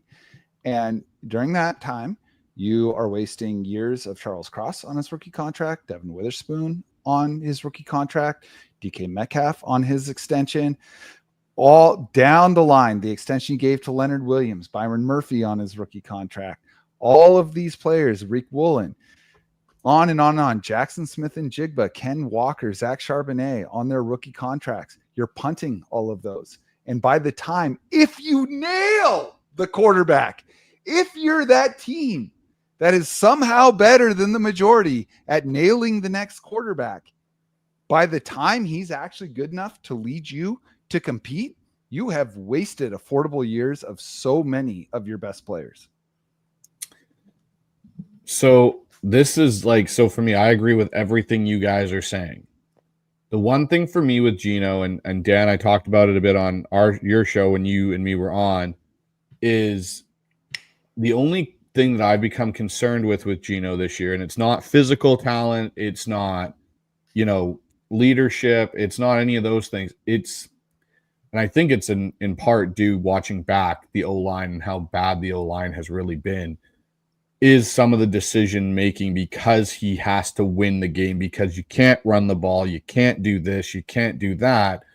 And that's where I feel, for me, the conversation kind of got started a little bit. And I've had the ability to kind of rewind back and look at the Rams game, for example, and his 2 red zone interceptions. And I made statements on Dan's show about how those interceptions occurred. And I coach quarterbacks, and I'm an offensive coordinator. There's things that your quarterback's mentality changes when he doesn't have working parts around him. He feels like he has to press and has to do that little bit extra to make things happen. Yeah. And I think that's what's occurring to Geno this year, is he doesn't have anybody else to rely on, even when DK's out there or JSN or whatever, because that O-line is so fractured and they don't have another component to this offense. Because like Brandon said, you can't run the ball. You're running it for 1 yard a carry. You're not going to do anything. He's pressing, and that is leading to the high interception rate, which Patrick Mahomes also has. I just think with this conversation is you don't have a better solution, so there's no point in changing something until that does present itself, which and when it does. So that's where I'll leave that one. I'm going to put up another question. I have to take a quick Sorry, real quick too, just on this, is that the price is not going to be as high as presented. I saw Puckett put a video out where it's like 20% of the salary cap for Geno Smith. He's averaged 6.5% of the salary cap the last 2 years. He signed a pretty good deal for the Hawks, the last deal. If he puts a similar contract together, the cost is not going to be significantly high, and there will be savings in the first year of that deal. Yeah. Real quick on when do you think? Because in the short term or whatever, obviously age will be a factor down the road. When do you think they do go get a guy? Because I don't know, it sounded pretty sure that they were even going to possibly take Anthony Richardson the draft before if he fell to them at 5. I don't know if that's what you guys have heard, but we heard from some reputable people that it was looking like that way where you could sit him, right? Like the development thing, the Green Bay thing, where here's a guy, great situation for a guy who's played limited games in even college, has physical tools, can sit behind a Geno Smith, maybe for even 3 seasons like Penix is doing right now, which a lot of people, it could be a great way to develop now. We don't see that as much. When do you think they will sort of go that road? We don't like, I mean, this year doesn't look like a great draft, obviously. But if there is that draft where, hey, there's some quarterback talent, at some point, when do you see maybe that next developmental guy coming in the system? That's a tough one, because you look at, there's generally two ways that teams go about that. You can be really proactive, like the Falcons just were, like the Green Bay Packers have been twice in our lifetimes that we've seen. That can cause some issues, right? And some questions. And yeah, first of all, if the Seahawks had taken Richardson at number 5, which there was a lot of legitimate reporting that he's a guy that was at the top of their board, aren't we all kind of feeling right now like we dodged a bullet there? Like, he was a project, obviously, and he's really, really struggling right now. So maybe we're happy that didn't happen. But you can either be really proactive like the Packers and the Falcons have done, or you can wait until you have no other choice. And I think that is a little bit of where the Seahawks are stuck in the middle right now, in some ways, that they have a really good quarterback. It's performing at a very high level, despite some of the inefficiencies on offense that he has to deal with. And yet, by average annual value, he's only being paid the 20th most in the league, right? So you're getting value there. He's a guy that looks like he has a lot of tread left on the tires. And then you're entering into a very, very uncertain time where you're probably going to finish around the middle of the pack in the first round when it comes to draft pick. It's a quarterback class that has a lot of interesting upside, but there's zero consensus on this class at all. Yeah. And so I feel like, a lot of fans, I get this a lot. I'm sure you guys do too. Just do it. Just go with a young quarterback. Just draft a guy. Like, okay, so then you're scrapping the whole thing. You are committing 100% to a full rebuild.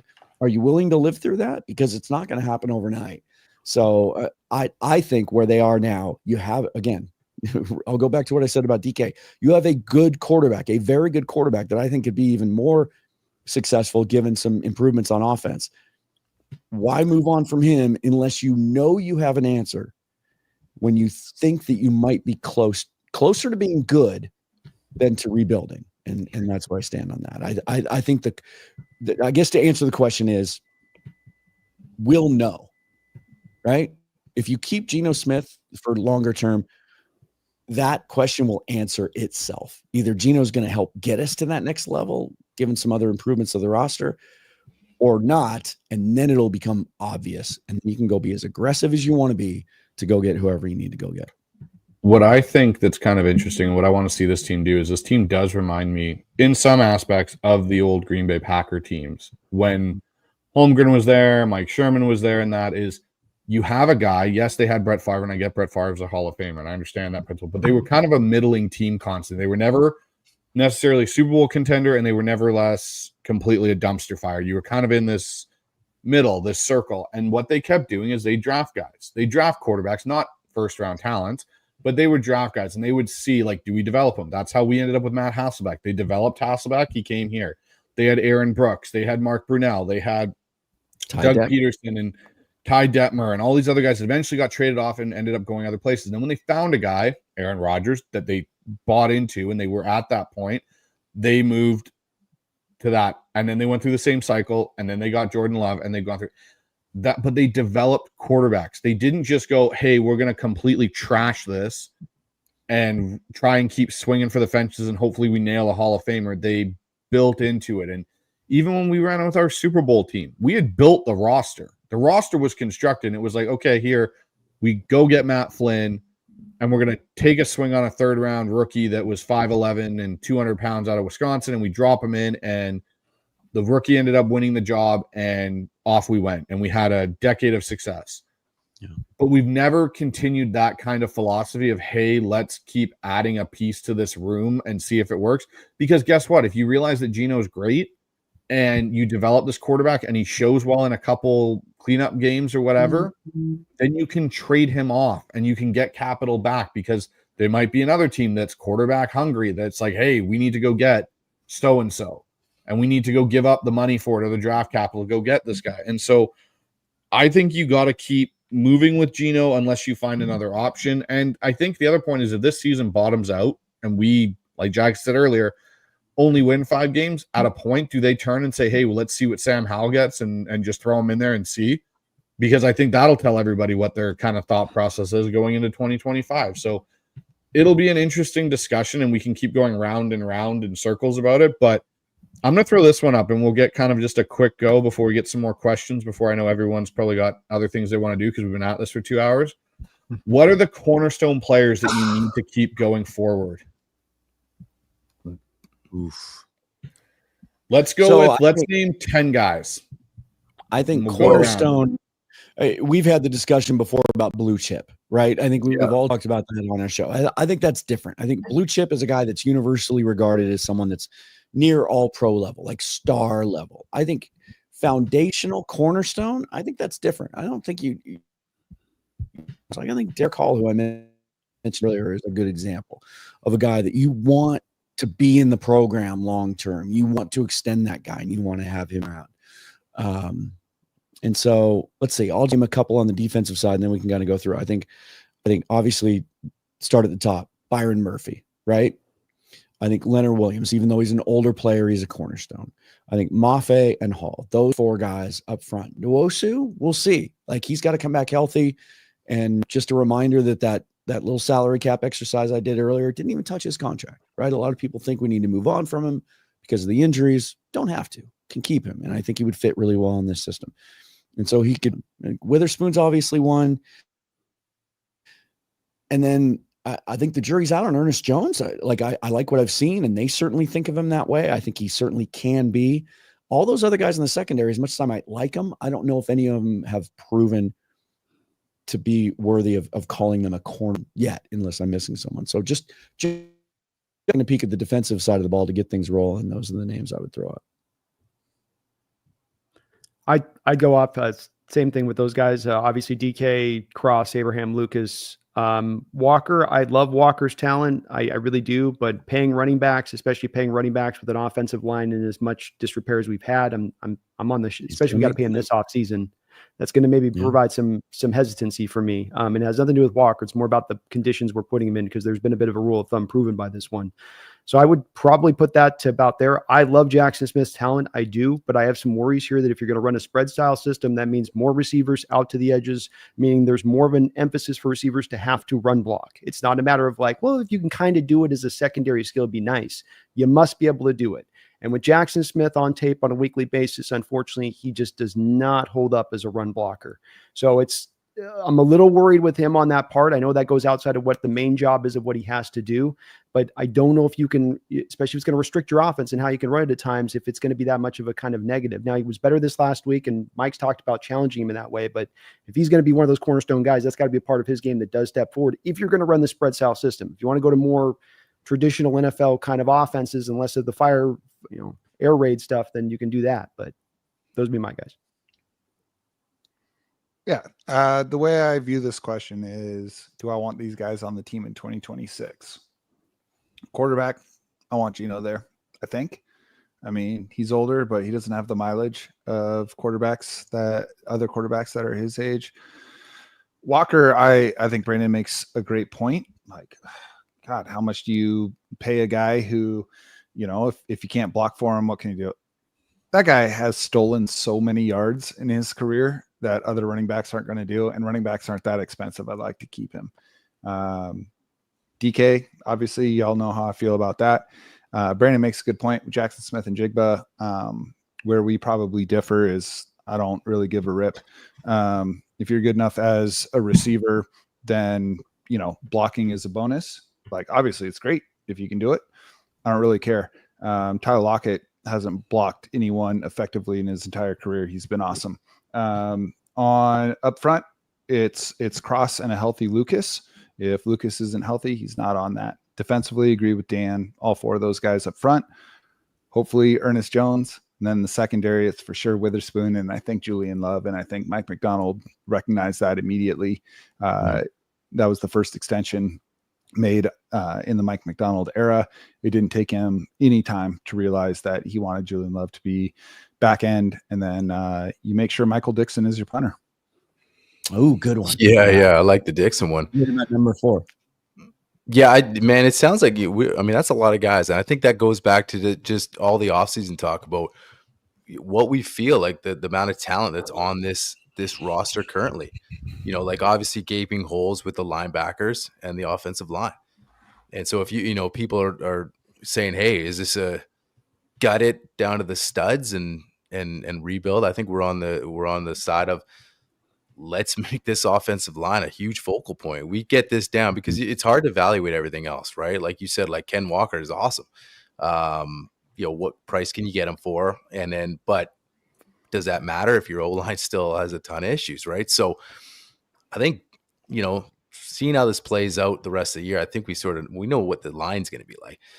But I think this offseason is going to be more interesting. This was an interesting offseason. We had with Mike McDonald and Pete Carroll. It was a lot to talk about. I think this offseason is going to be maybe even more interesting because now you got Mike involved and want to see now the microscopes with John Schneider, and is he or is he not going to address this offensive line the way we think he should, or to get this team? Because if we don't, we roll Geno back.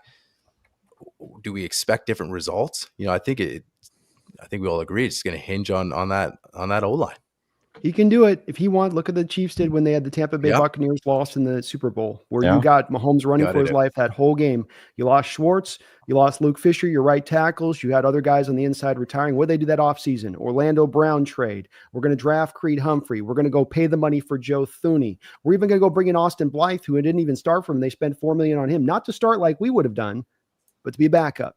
You can take that approach this offseason if you hammer them that way, and you can get back instantaneous results from that if you do it right. And you absolutely can, because there isn't, like, we look at, and John Fraley had a tweet earlier this week, and then Seaside Joe picked up on it and wrote a whole column on it about the offseason, this free agent class, right? And it hasn't been good. And that was pretty significant money spent when you look at it across the board, a lot of one-year deals. They don't have to do that this offseason. I know John likes to, because he likes to hedge the draft so they can stick to their board and go best player available. But I think if we go position by position, we all like the groups heading into 2025 for the most part, right? You add a guy here, you add a guy there. That's what the draft is for. He can absolutely be as aggressive as he wants to be in free agency to add veteran talent on the offensive line, not necessarily superstar talent, and change it and improve it in 1 year. And then hopefully, some of these young guys that they have spent draft capital on the last couple of years will step up and be able to play a part as well. But he has no excuses. He absolutely can be as aggressive as he wants to be this offseason to get veterans to improve that offensive line. Okay, guys. So one thing I'm going to do here, Jackson's actually got to run. So Jacson, thank you for joining us on the roundtable. Yeah, I'm man. Sure hope you enjoyed yourself. There it is. Yeah, brother. But Jacson, why don't you just tell everyone that's listening here, because we've got about 900 people tuned into the show, what you got coming up on Cigar Thoughts, what's going on, and the changes to Cigar Thoughts going forward. Yeah, I appreciate that, and super honored to be a part of this. I feel very privileged to be sharing opinions with you guys. This is a very, very smart panel. As far as Cigar Thoughts goes, I've been writing this column for 13 years, and it's been awesome. It's been therapeutic, and it's been cool to hear that those columns after every game have been therapeutic for a lot of fans. This is my last season doing that as far as writing. And a lot of people ask me, why is that? The main reason is I don't really know what it's like to just be a Seahawks fan. And I kind of just want to watch the games. And, I'm looking forward to doing that. The show, however, is going to continue. I'm having a blast doing the Cigar Thoughts podcast. We're going to keep that going. So you can find Cigar Thoughts everywhere: Facebook, Instagram, Twitter, YouTube. Just type in Cigar Thoughts. It'll be there. On Twitter, you can find me at Jacson Bevens. And if you're unfamiliar, just know that my first name does not have a K in it. It's Jacson. As I always say, no K is okay when you spell my name. So if for some reason you've heard everything I said today and you want more, that's where you get it, but you'll probably regret the decision. Yeah, man. We appreciate you coming on, guys. Check it out because it's an awesome show, and always has some big time guests on that show too. So awesome stuff, man. Appreciate it. We got a few more minutes here ourselves, but yeah, we appreciate you coming in. We'll talk soon. Thanks, fellas. Yeah, appreciate y'all. All right, later. All right, guys, we got a little more time here. Bryce, you want to maybe jump into we'll go back into question or two, and I don't know if you guys got a few more minutes, and we'll just kind of. Yeah, I'm chilling. Okay, cool. I was gonna say this is easy for Brandon. This is mincemeat. Brandon's on there for 5 hours. I'm just getting warmed up. Yeah, he is warming up. It's just that's the warm up. All right, so here's 7 hour. You had a 7 hour fairly recently. I did, yeah. Okay. Yeah. It was a post game, right? It was a post game. It was a post game loss too. I didn't. I swear to God, I blink and the hours go by. I really don't. It's not like some people go, "Hey, you're grinding." You're like, I don't notice it. I'm talking. All of a sudden, just you look over here, and the counter's gone to 5 hours. You're like, oh, yeah. I mean, I think if the conversations are going smooth and everybody, the time does go. I mean, right now we've been sitting at 2 and. It's like, okay, flies, it does fly. Yeah. So if you're getting some good interactions, especially doing the Q&A live stuff too, you're trying to get through some stuff. But yeah, Bryce, why don't you? All right, so I'll throw up this last question, guys, before we get back into our viewer Q&As, because we've got a lot of comments that have flown in this show. So is this team in a rebuild, or sorry, I should say, is this team closer to a rebuild, or are we a few pieces away from being in the playoffs in 2025? And I know we've kind of talked about it the whole show, different things. But overall, when we look at this team, is it solely the offensive line keeping us away from the playoffs, or is there more components to it? Well, that's my instinct is, Go ahead, Dan. You go first. No, I was going to say yes. Yeah. Yes. I think it would be criminal if you came in right now. And thank goodness that the ownership group showed a modicum of patience, right? Because the temptation, a lot of times we see it a lot around the NFL, is to just clean entire house. And they chose not to do that. They chose to keep a lot of things in place and let John Schneider, give him an opportunity to kind of take this thing to the next level. And I'm glad they did that, because rebuilds can be, for sickos like us that love the draft and all the process behind the scenes, part of it that we kind of love that, right? Like, as much as I hated watching the Mariners tear it down to the studs, I also kind of got into it too. I don't want to see that happen, because I don't think this team needs that. I think that would have been criminal. And so I absolutely feel like if not to overemphasize it, because there's always opportunities to improve other position groups and get good players, and you want to stick to your board as much as possible in the draft. But my goodness, I think if you go out and make this a competent offensive line in the offseason, league average, I think this team has a chance to contend with the young core they have on hand. So that's where I'm at. Yeah, that's where I find myself landing as well. Obviously, you could just lose out the rest of the half a season worth of games, and we might have a little bit of a different perspective in the way that the season plays out still. But if it holds to type and if it's the form, I think that's really the trek to take here, where it does hinge a little bit on decisions like Geno, where you're signing because you do think you can contend quickly. But I just keep coming back to that part when I watch the offensive line on tape, and I keep just how bad it is, how it's people will try to sell it as, well, that's kind of bad. It's like league worst. It's right in that area of things. Yeah. And it's just the penalties on top of it too, where they're not just bad now, but they're also a penalty machine on top of it. And you go, boy, how is anything going to be functional in that kind of state? And so I keep coming back, fix it hard. And you'll see this team, readily improve, especially the second year of McDonald with his defense. Having his guys in now, having them learn. It's an intricate defense. It's a complicated defense. So to give him a second year on that, I feel like that's the route to go. Yeah, I'm on the mind of if they can do what, like, kind of similar. I don't know if they'll ever be able to do it the same way, but do what Kansas City did after they lost that Super Bowl. And I mentioned it on Dan's show. Like, we're going to go and invest and protect our asset that we currently have. And to be honest, on this offense, there's three main assets. There is DK Metcalf, there is Ken Walker, and there's Geno Smith. If we can make those three things, and you can add JSN into that conversation, but I don't think he's there yet. Yes, he had a big game, but I need to see some consistency with that. If you can get those three assets, the best thing for them, which is an offensive line, it allows Geno to function better and get the ball to DK, and it allows K9 to run better. You might see this team change in its totality of what it really is. And with the type of, you look at John Harbaugh teams or Jim Harbaugh teams, Michigan, Baltimore, they have been foundationally good at running the football. And I get Lamar Jackson's a bit of a cheat code, but they build their offense to what they want to set as a tone.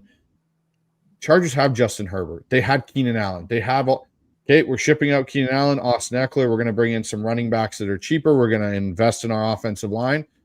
And that's how they play football. And you can see the success. It's written in national championships and Super Bowl wins and all that kind of stuff.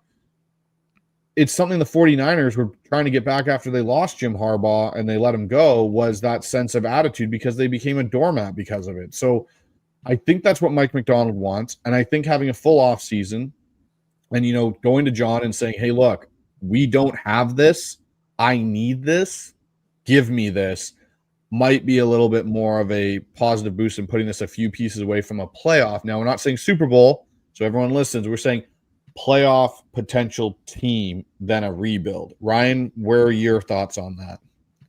Yeah, I think I echo everybody, man. Like, it's like, I think, we were a playoff team 2 seasons ago. It was almost a playoff team last season. So I think that's the talent of this team. I think, I think we've talked about it. There is a lot of talent. But yeah, it goes back to the thing we just keep talking about, right? So it's this O-line. I think this team could be a very different looking team. And you talk about the quarterback. Sometimes people want to throw like, Geno and Goff's game, and, Goff doing very well over there. And because he has one of the better offensive lines in the league. And like Dan says, we're not even looking for that. Let's just be middle of the pack. And even at middle of the pack, we can be a completely just a team that you'd feel you want to see that offense just feel like it's a little more comfortable. You know what I mean? You have the pieces. I think at this point, it feels like every snap you're waiting for something bad to happen or some guy killing Geno, or just, it doesn't feel like we have any kind of continuity there and just a flow to the offense because of it. And I think I just want to see, I'd be very surprised if this just isn't a point of emphasis in the offseason. It would be shocking. Like, how do you roll it? How do you run it back? Right. John knows that. How do you run it back and at least make a move or a couple of moves? And I think the biggest thing is, you got to go get whoever that is, go get some veteran talent in that guard spot. And then if it doesn't work out, at least say, hey, I addressed it. Maybe I missed, but I addressed it. And I think that's where we're going to look at it. Don't you think, Bryce, too, you mentioned some trepidation about Geno's decision-making this year, and as an offensive guy, an offensive coach on this, let's see if you hold any sway to this, being that there's a cumulative effect that starts to take a toll on quarterbacks. And if you're going to put them in an environment like that, where it's always chaos, can you then be surprised 2 years down the line when they're playing somewhat at times chaotically? No, and that's my whole thing is with Geno's, there's certain things where, and that's where for me, when I went back, rewatched it, looked at the tape, looked at a lot of the interceptions he's had or questionable throws, the two in the red zone in the Rams game were the most damning ones to me. More so the first one where it was in the end zone and it went for the pick six than the Barner thing, because there were other factors in that pick. The thing for me with that one, though, was that when I first watched it, I went, you can't do that. You're a quarterback of 10 plus years. You're in a lose-lose situation. Eat the ball or throw it out of bounds. watching it back and watching it again, it's a quarterback, and I think the mentality is, I don't know if we're going to get back down here again in the red zone. I need to make something happen. And I'm going to take this risk and take this shot and throw it there and hope it works out. And we saw that with Russell too at points, right? We saw with Russell do that in multiple games where he'd, against the Rams, there were times he did it in that 2020 season where it was like that game where they went to LA and all of a sudden it all unraveled after that game in the Buffalo game. Mm-hmm. It does start to play a factor. And I think the biggest thing, and this is where I look at Jared Goff. I look at Jared Goff and Geno Smith in a very similar light, similar skill sets, those type of things. And the thing for me with Jared Goff and what Ben Johnson's done is they built a very solid O-line there in Detroit. But the way Ben Johnson mixes his play calls and they put the quarterback under center and they do the bootlegs. Like you look at Stafford. Stafford didn't beat us on that last throw from being in the pocket. He beat us off a bootleg and setting up and getting outside the pocket because there's a threat of, hey, we can run the ball somewhat efficiently. The fact we have a non-existent run game, and as a coach, I deal with that myself with my offense. We currently have a non-existent run game, and it's causing problems. And you have to find a way to make your run game work. And that's where, for me, like, unless, Charles Cross is the only lineman, in my opinion, that's safe from being potentially bench swapped out or whatever. And I get Connor Williams is a center and he's had some good. I'm at this point of Connor Williams going, yes, he is playing better, but I haven't seen enough from Connor Williams to say you're safe. You're safe from me from making a move because you got to find something that works at this point. We're halfway through the season and what you've currently been throwing out there hasn't worked and hasn't worked well. And you've got to try something new. Like, we're not a Super Bowl team. We're not going to jeopardize everything. So I just look at it and I go, I think Geno is kind of not seeing ghosts, but I think Geno is pressing because of the lack of functionality around him outside of the few times he gets a clean pocket and can operate normally and do that. I think he's pressing, and you're seeing that in some of the decisions. I hope that answers kind of what you were looking for, Brandon. No, it did. Yeah, no, for sure. What do you take one or two more here, or we got one up here right here? I know Dan, you kind of responded there in the chat, but yeah, I mean, talk about barely make the playoffs, going 8-9 every year, second draft. Yeah, like you said, that's not going to change how you can build the O-line. But yeah, I mean, that's sort of Bryce and I talked about. If you look at this team in the whole, I think if they, as a Hawks fan, you want them to win every game. But say they win, I don't know, one more game in the year, just for say, and they finish up with 5 wins, maybe 6, for example. Does that put a little more, say, pressure on Schneider where you can't hide behind, hey, well, we were 9-8. It's maybe I'll just fill a little hole here, fill a little hole there, say with the O-line, and maybe then that'll get us to 10. And then maybe we'll make the playoffs. But if you win 5 or 6, and it is not really where you're drafting, but just that's harder to hide behind, and on top of this whole line is now magnified even more that Pete's gone and you're the guy and it's been a disaster. Is that sort of maybe a way to look at it where, hey, it's not a bad thing where you have a little bit of pain because now, hey, well, I got to wake up and really address things because maybe a little more pressure will be on me when you just look at a win total like that. You go with this, Dan. Start with this one. Yeah, I just I think so much can be made and too much can be made out of looking ahead this early in the season to the draft next year, right? And we're seeing a lot of it in the comments, and I did respond to this one. The draft purgatory thing. We even had Misfit 74 chimed in with like, I'd rather have a terrible season than be stuck in the middle. I disagree with that because I think that if you're drafting in the top 5, there's probably much bigger problems on your roster than just one position group. And if we're just focused on that one position group, then being in the middle doesn't matter as much. If you're talking about interior offensive line tackles, different story, right? If there's only 2 top tackles in this draft, which it kind of at this point appears that there are, and things can change between now and April, certainly, then yeah, you might have to be in the top 10 to get one of those two guys. But interior offensive line, not the case. You look at last year and you look at Connor Barton and Zach Frazier and some of those guys, Jackson Powers Johnson, some of those guys that lasted later in the draft, right? That maybe we would have liked to have had. Those guys can always be had in the middle to late first round, if not the second round. So I'm not as concerned about that. It's the issue with me is, are we, and this might go back to Brandon's idea that find a team that might be willing to trade somebody that might have a surplus, right? That might have another massive weakness at another position and they're trying to balance. Would you overpay, Dan? If it required to get the quality of a guy for like a Dwayne Brown equivalency, would you overpay on that for a lineman? This year, with where they are, 100%. Like if Trey Smith actually had interest, because he's the guy. Like I'm looking at it again right now, and and whenever I look at the available free agents coming up in the next offseason on over the cap, I always filter it by snap counts, right? I want a guy that plays every snap. And the scary thing is, if you look at both guard and center, there's only 3 or 4 guys that have played 100% of the snaps. And 2 of those guys are Connor Williams and Laken Tomlinson. Like there aren't a lot of them out there. But if Trey Smith is that one guy, just to use him as an example, then absolutely, if it takes a Robert Hunt contract to get him and he's actually interested in coming here and being part of what we want to do, and you have to offer another 5 to 10 million in guaranteed money to get him, this is the year to do it, because I think this roster is built around a veteran quarterback, and it's that close to being good enough with where this division appears to be right now, that this is one of those instances where I 100% would overpay.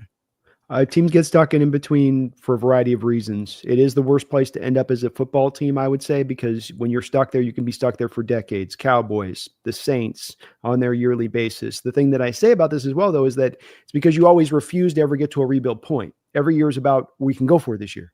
We're contenders this year. This year's our year. Let's go for it. Yeah. I don't think over the last couple of years, this team is, I can sell tickets. Sell tickets is another one. Yeah. For just get good enough just to sell all your tickets. At least you're getting your sellouts. This is where you can track us back to 2 years ago, where we made the hard decision. Moving Russell Wilson in retrospect looked great, but it was touchy at the moment, right? You guys, and you got the draft capital back. You ate $50 million in dead money this past offseason. Did we post June 1st Jamal Adams, or did we eat all of that dead money at once? All the Quandre Diggs dead money at once. You're getting the bad money off the books, and while you don't necessarily have any cap space on the surface of it for 225, as Dan had talked about earlier in this stream, there's tons of cap flexibility to create anywhere upwards of $75 to $80 million in cap space this offseason, not to mention your top 3 for cap space in 2026 and 2027. So you've got plenty of room to go out there and buy and stuff. You set yourself up, you set the stage more than you've caught yourself in between, I'd argue. And that's why you don't need to go back necessarily into rebuild here, because you're actually, your fundamentals are nice. Your fundamentals are good. It's not that everything's broken intricately trying to, what the word I want to use, intrinsically. It's that you just got to get your things fixed that are the glaring gaping holes. Yeah. And when I mentioned, like I was looking at the comments real quick there. By no means am I advocating for tanking, because I agree. I'm not a tanking guy. But it just might happen that we just win 6 games. Like, it's just the way it might happen. You look at the schedule, it's not easy. And if we talk about how bad this one position group is, it can hinder us even winning. It's just been the focal point so much that we might just be forced where, hey, we won 5 or 6, and now it just forces us to not. That doesn't mean we rebuild it, but hey, we can't be 5 wins next season, because that's not middling, and that doesn't sell tickets. And that's the big thing, because I agree. You can be 9-8. You got DK Metcalf. You're selling tickets. The fans are, hey, we're right there. But when you hit, because win totals can be deceiving, because I think last season that 9-win team wasn't a great football team, but the record looked a little better. And so if you have a 5 or 6, that's not tanking. That's just what you did. You tried to compete. You tried to win. Now we really have to address this group, and you can, but I just feel there's no hiding, if that makes sense, where it's like, hey, no, we can't do this, because if we do the same thing, it's not a middling thing, because I hate the middling thing too, but it'll be interesting to see. I think we're going to have some more answers coming out of the bye week. I don't know what you guys think, but even though we're playing they're not the Niners to the last few years, but they're getting healthy and we're on the road. I want to see how we kind of respond, and that might sort of give us an idea how the rest of the season could play out. I worry that it's going to have with the combination. I worry to get to that record you talk about. There's two things that I think cause it to happen. Yeah, the offensive line at the forefront. The other thing we haven't talked about during this stream, though, is the fact that we don't really have a nose tackle on this team. True. And the ability to stop the run. And what are we facing of a litany of down the road of the schedule this year, from your Niners to your Rams to your Cardinals teams that run the ball and run the ball very well. And one of the things that's depressing Byron Murphy's rookie year is the fact that you're rocking him in nose tackle 24/7 when he really is a 3-tech. That's not him. Yeah. Yeah. And that's the trouble because I've already started like doing mock drafts and playing with some of that. And I'm going to talk some draft on the show this next week. And it's hard. Everybody says O-line, no matter what, right? It's kind of like the old Draft Day movie, like with Kevin Costner and or Sonny, what's his name? And he has the Post-it note. It's like, that's what fans want us to do, right? O-line, no matter what. Well, when I do mock drafts, we're sitting at 14 right now in the first round. You're not getting Kelvin Banks or Will Campbell. Those are the two premium tackles. They're gone by then. Yeah. And it's too early to take a guard or a center in most cases, right? The strength of this draft in the middle of that is interior defensive line. Like there's 3 or 4 dudes that are massive, make a difference. 2 of them are Michigan Wolverines. So there's certainly some familiarity there. And then Deontay Walker's the other dude from Kentucky, but there's others. He's jump all over Mason Graham. There's no way McDonald's passing on Mason Graham if he's there. Right. If one of those guys is there, like I'm saying this only to prepare people, right? Because I hear it already 6 months out. Like, what? We took another defensive lineman. We have a good defensive line. We needed to take an offensive. It's not how the draft works. And that's also a huge need. So most of the time, that's the way I lean when I go mock drafts. I get one of those dudes, and then I figure it out from there. All right, guys. Well, this has been fun. 2.5 hours of talking Hawks and getting all these comments in. We've almost got 1,000 people watching us, so it's been a good show. Brandon, tell us what's going on with the Hawk Nest coming up. We got just the normal. We're going through the bye weeks, so just kind of going back through. You got me usually stream 4 or 5 times a week over there in the Hawks Nest. So you can find me there Wednesdays, Sundays, normally game days, all that. But just about every day I'm streaming now, just about. So find me just over there on the Hawks Nest on YouTube. That's my main stomping grounds. You locate me at. Dan, what's going on Seahawks Forever this week? Got a busy week lined up. Got Max Brown coming back on the show Monday. We're going to talk about this quarterback class and get into that a little bit and talk about how, unfortunately, this is one of those years I look at the class and I think, okay, and we touched on this a little bit earlier in the show, like maybe this is a more layered class because of the lack of consensus and because of the variety in the class. Like maybe there is a day 2, even a day 3 guy there that you could sit on and develop, but those day 2 and day 3 guys get paid to stay in school now. So we're going to talk about that concept a little bit, and that'll be fun. And then follow that up with Rob Staten's going to go on the show. He just put out his first horizontal. He's always ahead of the curve on this stuff a lot more than we are. And I'm going to kind of use that to kick off some of that conversation. And then later in the week, hopefully before the 49ers game, come back home from a family vacation, we'll get Paul Moyer back on the show as well and get his thoughts. I want to talk to him specifically about that secondary and some of the young players there and what he's seeing there and from this defense moving forward and kind of a mid-season recap from him. So lots coming up. Yeah, I think, Bryce, there's a good chance this year they do. You're talking about the quarterbacks this year and the Green Bay approach for Schneider. I think there's a very good chance he's been talking about it for years, wanting to draft guys. And I think the reason he hasn't is because that place that he wants to draft 2nd through the 4th round hasn't been as deep a group in recent years. But back to Dan's just point a second ago, this is one of the deepest groups you have. And when you saw the Russell Wilson year where you did this, you had the Cousins, you had Russell Wilson going in the 3rd round. And what did the Hawks do that year? They kept 3 quarterbacks on the active roster with Flynn, Jackson, and Russell Wilson. So maybe they go that route again. Yeah. I mean, very good chance. Good point. Guys, go down and subscribe to their channels, and we got some cool stuff coming up too. And we're just we're all fired up for the second half of the season to kick off and see where this team's going to end up. And at the end of the day, we all love this team. We want them to just compete and we just want this team to just win as much as we can, and it's gonna win, baby, and all that stuff, and they're gonna get there. I think it's just that's what we do here. We just kind of you might be a little critical sometimes, but we're here to break it down and sort of just look at all the ins and outs of the squad. And so it's going to be all good. So I'm looking forward. I can't wait. I can't wait for this Niners game. Can I say one more thing? Yeah.